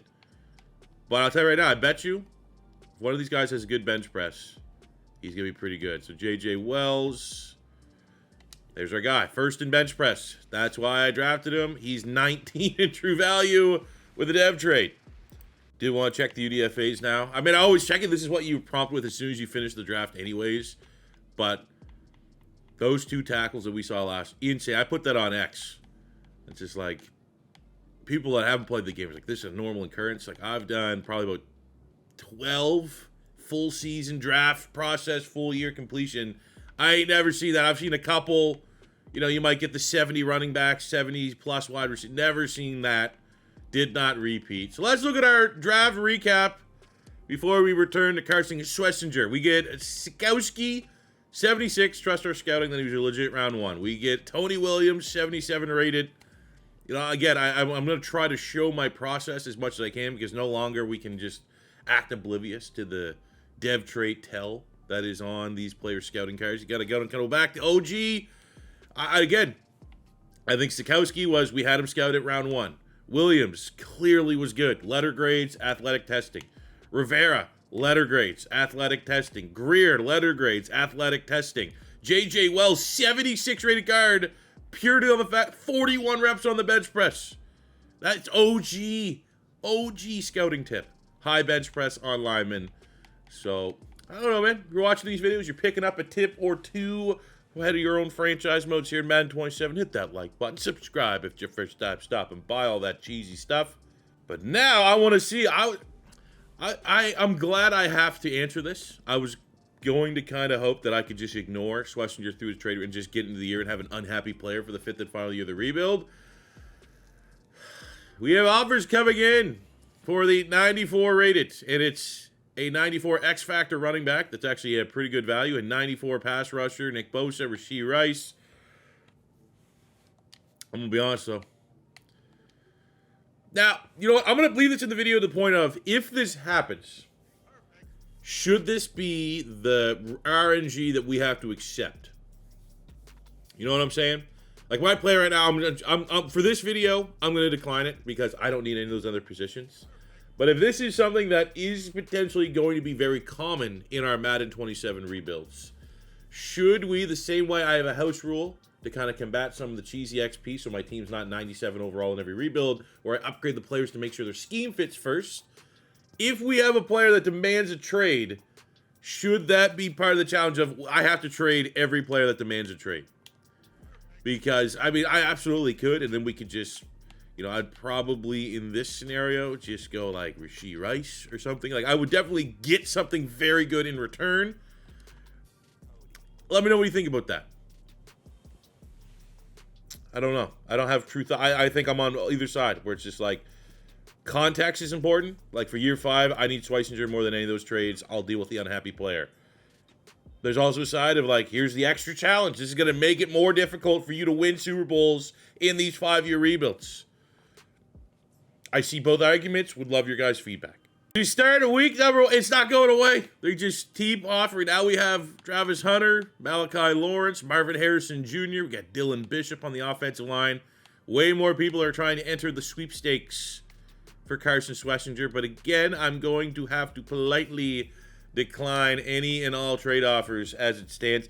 And you know what? This might be a test run, right? Because I want to get your guys' feedback on what we should do. But also, like, I don't know what's going to happen with this game. If I just keep saying no, will he legitimately just, like, I can't play him? You know what I'm saying? Like, is there a genuine holdout situation? Or is it just, I can just make him the most angry player of all time, and we just have to deal with it? And he frustrates me with all the pop-ups I get every single week, but there's no actual cause and effect to my franchise mode here in year 5. Alrighty, so here we go. Year 5, Super Bowl or bust. I know for the last 2 Maddens, Madden 25, Madden 26. We've gone on like month-long win streaks where it's taken me multiple rebuilds of winning Super Bowls until we had one creep up where I could not bring home a Super Bowl. We are in rebuild number 2 here in Madden 27. It is the Browns. Maybe we took maybe we made the rebuild harder on ourselves, going with Taylen Green as our quarterback, not just drafting somebody, not going with, maybe like a Shedeur Sanders or something with an easier developmental profile, because Taylen Green, again, need to remind everyone, started with 26 awareness. But, not being 1-1, 2 rebuilds in, doesn't feel like a great feeling. We've done a good job. We've done a great job. This team is well built. This team is complemented by homegrown talent.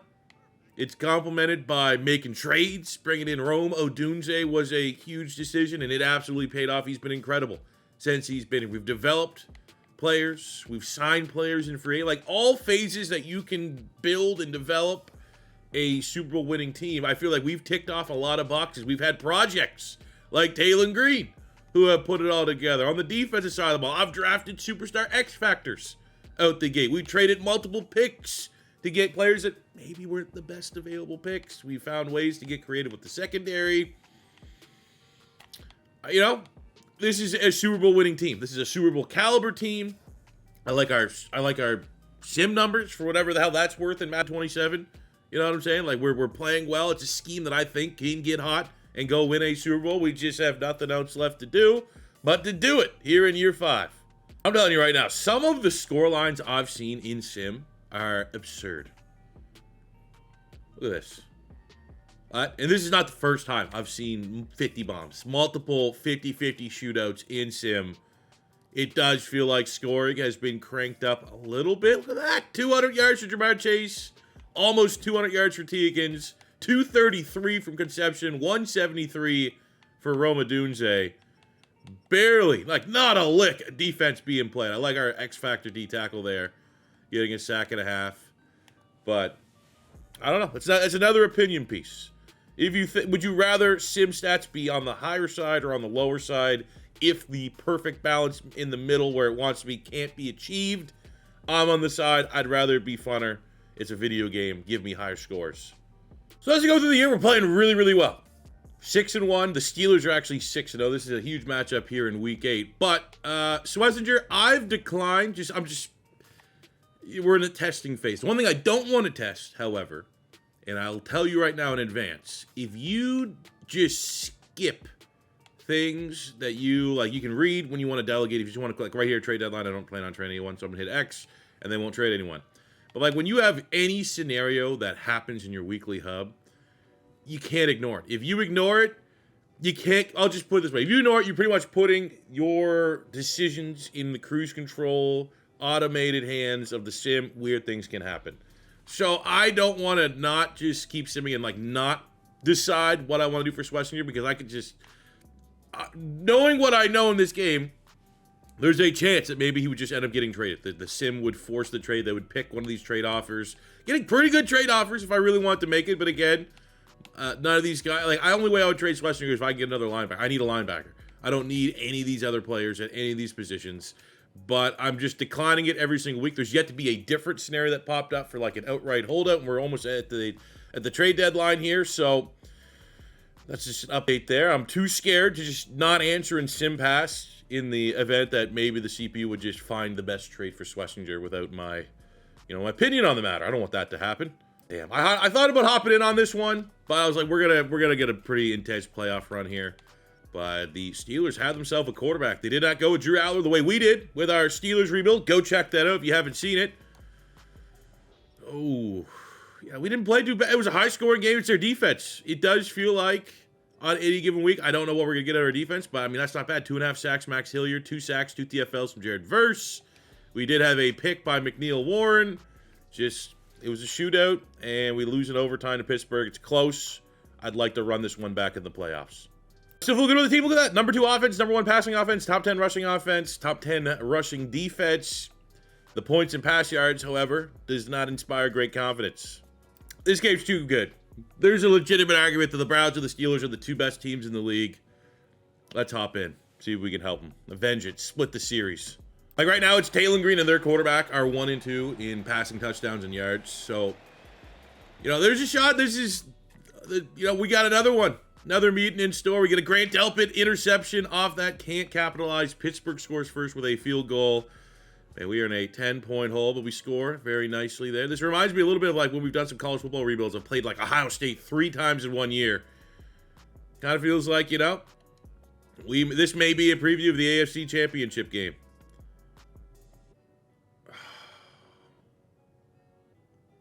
Never really, was opportunities to hop in, never really like the opportunity to hop in and try and get a touchdown. With that, we actually were 11 and 2. This is going to bring us level, give all the tiebreakers to the Pittsburgh Steelers to win the division and maybe the 1 seed. Very disappointing. Obviously, we have Carson Schwesinger doesn't want to be here. And Blake Harrison, their quarterback, outplayed Taylen Green in every sense of the word. The good news is not every team can beat up every other bad team. 30-0 over the Bills, 41-13. The Ravens are pretty bad right now, all things considered, but our defense turned it around. The yards, not so much, but we end up with a number 4 defense, number 1 offense, and enough that despite the fact Pittsburgh swept us, they went 11-6. We go 14-3. We are the 1 seed like we were 2 years ago in year 3. Back on top, our best record of the rebuild. I think it needs to be said that we are only in our 2nd rebuild that we've done. Right? We are Super Bowl or bust. There is a chance of failure here. But I think if I play this team against the Steelers team that we did in our first rebuild, this team's winning 9 times out of 10. This is by far the best team. Pressure's on. And we can figure it out. Taylen Green, 2nd in the league in passing yards.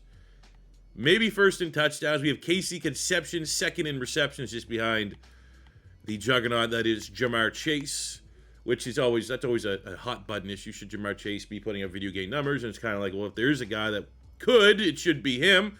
Taylen Green, 5,100 yards, 37 touchdowns to 4 picks. What a way we've come way back from, that 26 awareness, more interception than touchdown quarterback. Again, great kudos to Todd Monken. The absolute project quarterback has succeeded. 1-2 punch in the backfield. Very nice. 1,500 yards, 11 touchdowns for Judkins. Very consistent throughout this rebuild. 1,800 yards and 16 touchdowns for Concepcion Jr. Almost 110 yards a game. Odunza goes over. Like, this is just absurd numbers. 1,500 yards, 11 touchdowns, 7-3 from Fannin. Even Jerry Jeudy was solid.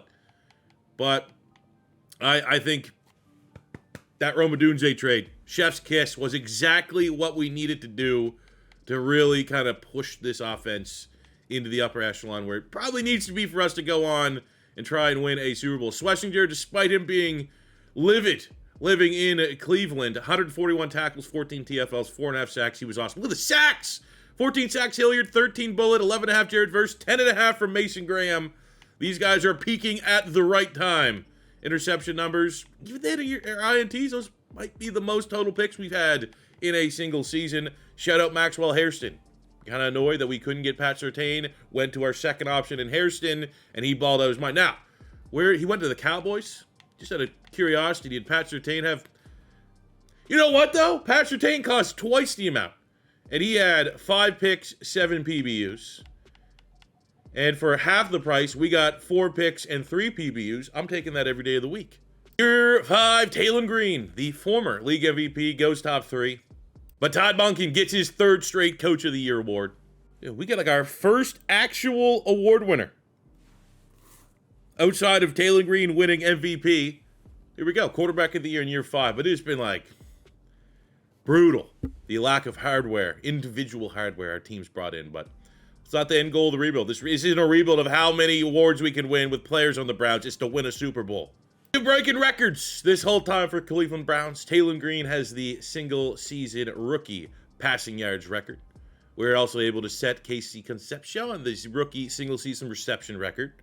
For overall Browns single-season, Taylen Green, 1st in pass yards, 1st in passing touchdowns. Concepcion this year sets 1st in receiving yards. We get Odunza last year with 116 receptions, taking the record. So, mission accomplished from reinventing the Browns and making them a very legitimate, serious, scary organization.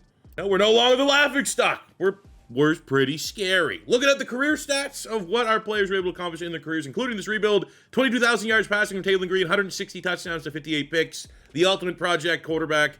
I don't regret it 1 second. Maybe if we don't go and win a Super Bowl this year, maybe I'll have doubts that we could have, that year that we had 2 first-round picks, maybe use that to go get a quarterback that had an X factor right away. But I don't think we can find much complaining with Taylen Green. It's fun to go with, your throw a pink slip type quarterback, like a real developmental quarterback, and seeing it fully pan out was awesome. We're at 7,600 yards, 64 rushing touchdowns for Judkins, 1,700 yards, 9 rushing touchdowns for Taylen Green. I think the scrambling was fine.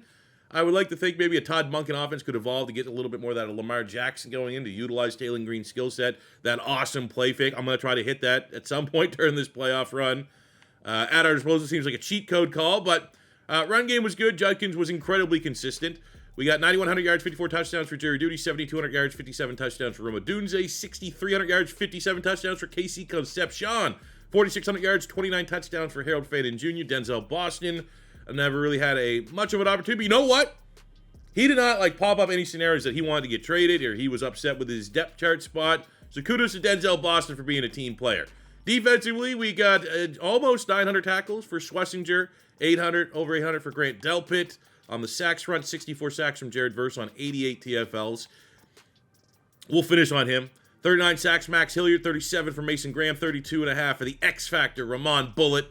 A absolute monster. Schwesinger getting it done at all levels. 19 picks Delpit, 19 picks Tyson Campbell, 12 from Hairston.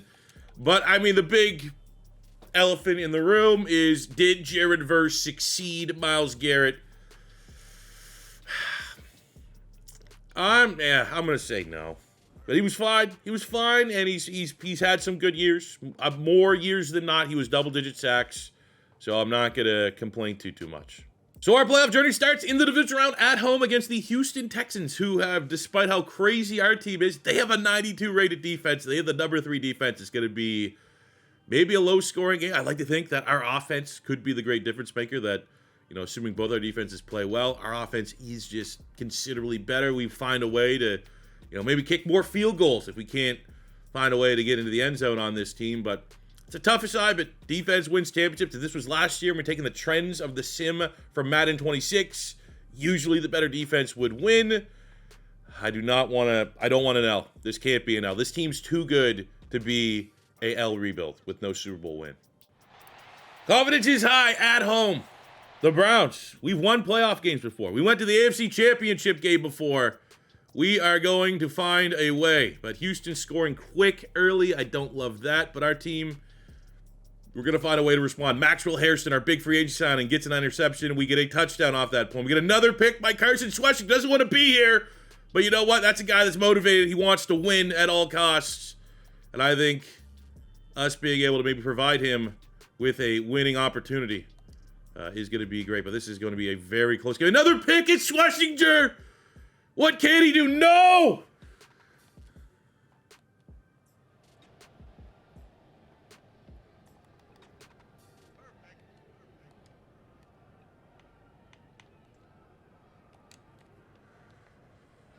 I know what we're going to do. I know what we're going to do. You guys ever see this play before? You guys ever see it? It is the greatest play in the history of plays. When you have a 6'6", 91 speed quarterback. One of there's going to be talking points like the tush push. Grant Delpit, Gabe Sealing. That's the greatest play I'm going to remember. When we do our main franchise, or when we do any content, pink slips, if that happens, or we do another series like the Undraftables. If I get a fast quarterback, that play needs to be in the playbook. That is the greatest play of all time. In the regular season, we split it 1-1 with the Bengals. We had that 55-52 shootout early in the year. We got our get back 1-1, and it is an AFC North rivalry matchup with the Super Bowl on the line. The Bengals come in. We know the Bengals are prolific offense, right? We see Joe Burrow's numbers, within all consideration, not as overpowered as some of the numbers we would see last year, where he was consistently getting, I've seen Joe Burrow get 6,000 yards passing in the sim. I've seen him get 50-some touchdowns. 48 and 42 is not too bad. But Ja'Marr Chase still very much a cheat code. Almost 2,100 yards. Record-breaking type stuff. So they're a good offense. Knowing all that, we still have a better offense. We still have a better passing offense. We have a better rushing offense. And we have a considerably better defense. They have the 26th defense, 29th against the run. We are the number 4 defense in the league, averaging like a full touchdown less per game. I wish our pass defense was a little bit better. It make me feel good about the matchup, but this got to be a win. Confidence very high. Now for me, it's all about context, how we lose. If this is going to be a failure, at least make the Super Bowl once. At least get there, and we can at least say, like, I brought the Browns to the Super Bowl, silver lining. Have this team and not even appear in the Super Bowl would be bad. We're going to watch this one, and we have a play. We have our insurance policy play that if we need to run it, I'm confident that we'll be able to hit and execute on it, but we will see. This game, it shouldn't be a shootout. This needs to be a one-sided game. The Bengals want this game to be a shootout. They want it to be a race to who can get 35 points first. We need to have our defense show up and have an influence in this game. And we've got there we go, fumble, recovery, go ahead, field goal.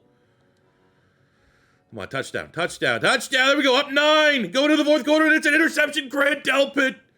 How do they score? They got the ball 3 and out, and oh, come on. I don't like this, fellas. Come on, just a good drive. A good drive, a game-winning drive, a professional drive, we're ready to win a Super Bowl type drive right there.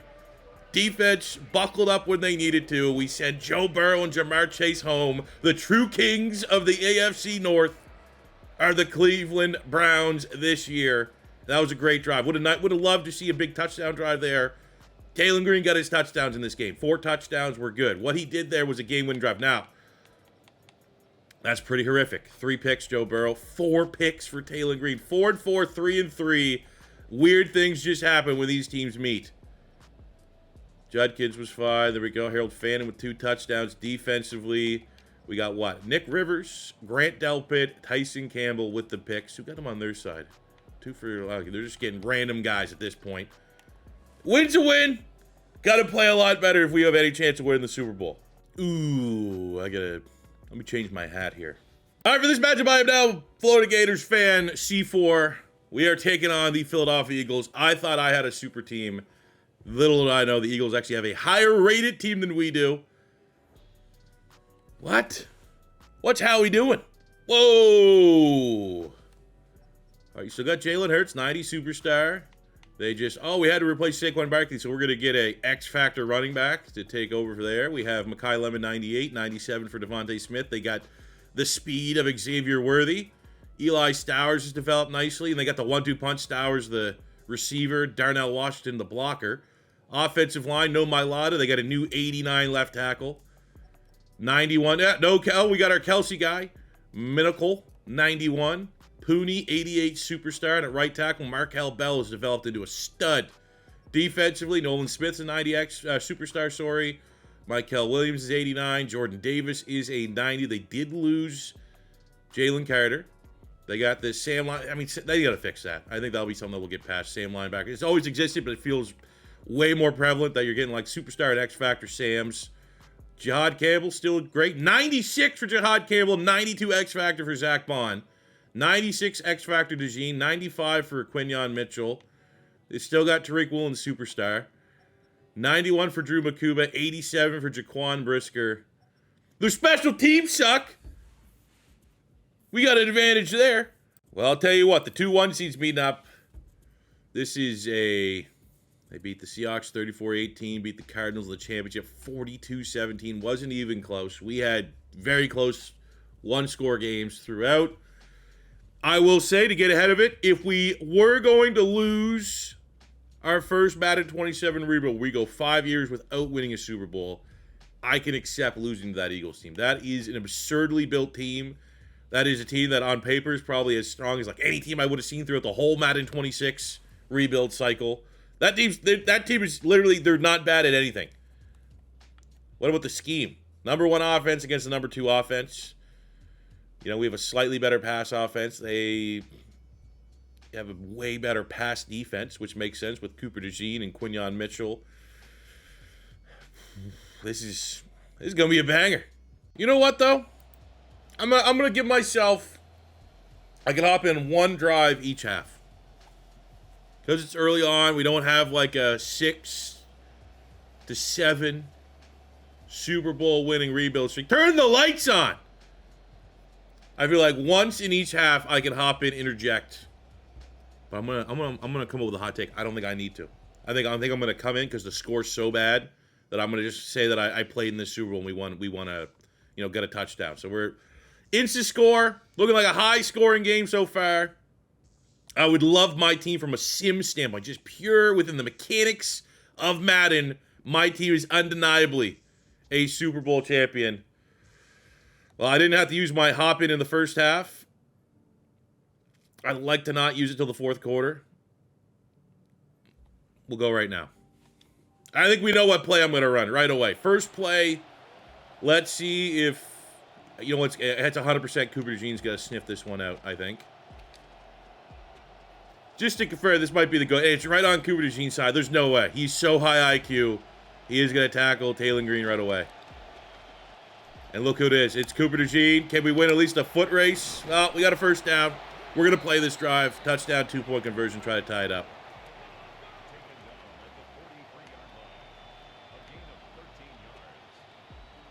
I'd like to try to score quickly in case the Eagles do something with the football and we have to, respond. I want to give us time to potentially respond.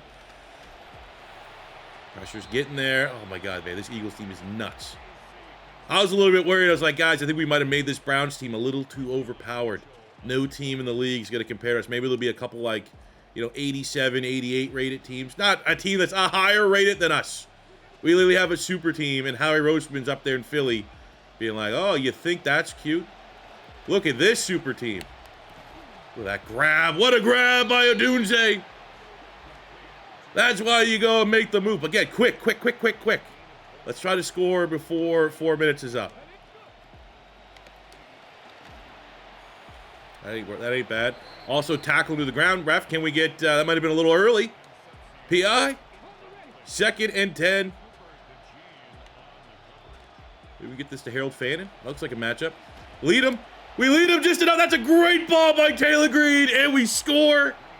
We got to get the 2-pointer. I'm playing the 2-pointer. Thank you. Do we run our play? You think that will work on a 2-point? I think it might. Maybe run a little. No, we gotta run all reliable here. Man, Zach Bond, Cooper DeJean on that side. I'm a little scared. It's gonna work. Oh my God, dude. This is the greatest play of all time. Tied it up at 21 here in the Super Bowl. Fourth quarter, everything to play for. Can the Browns defense get a stop? My confidence is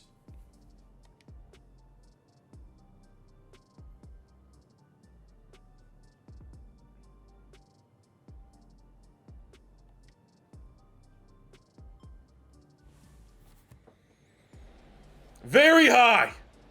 Let's go. I don't think so. The losing streak is not starting here.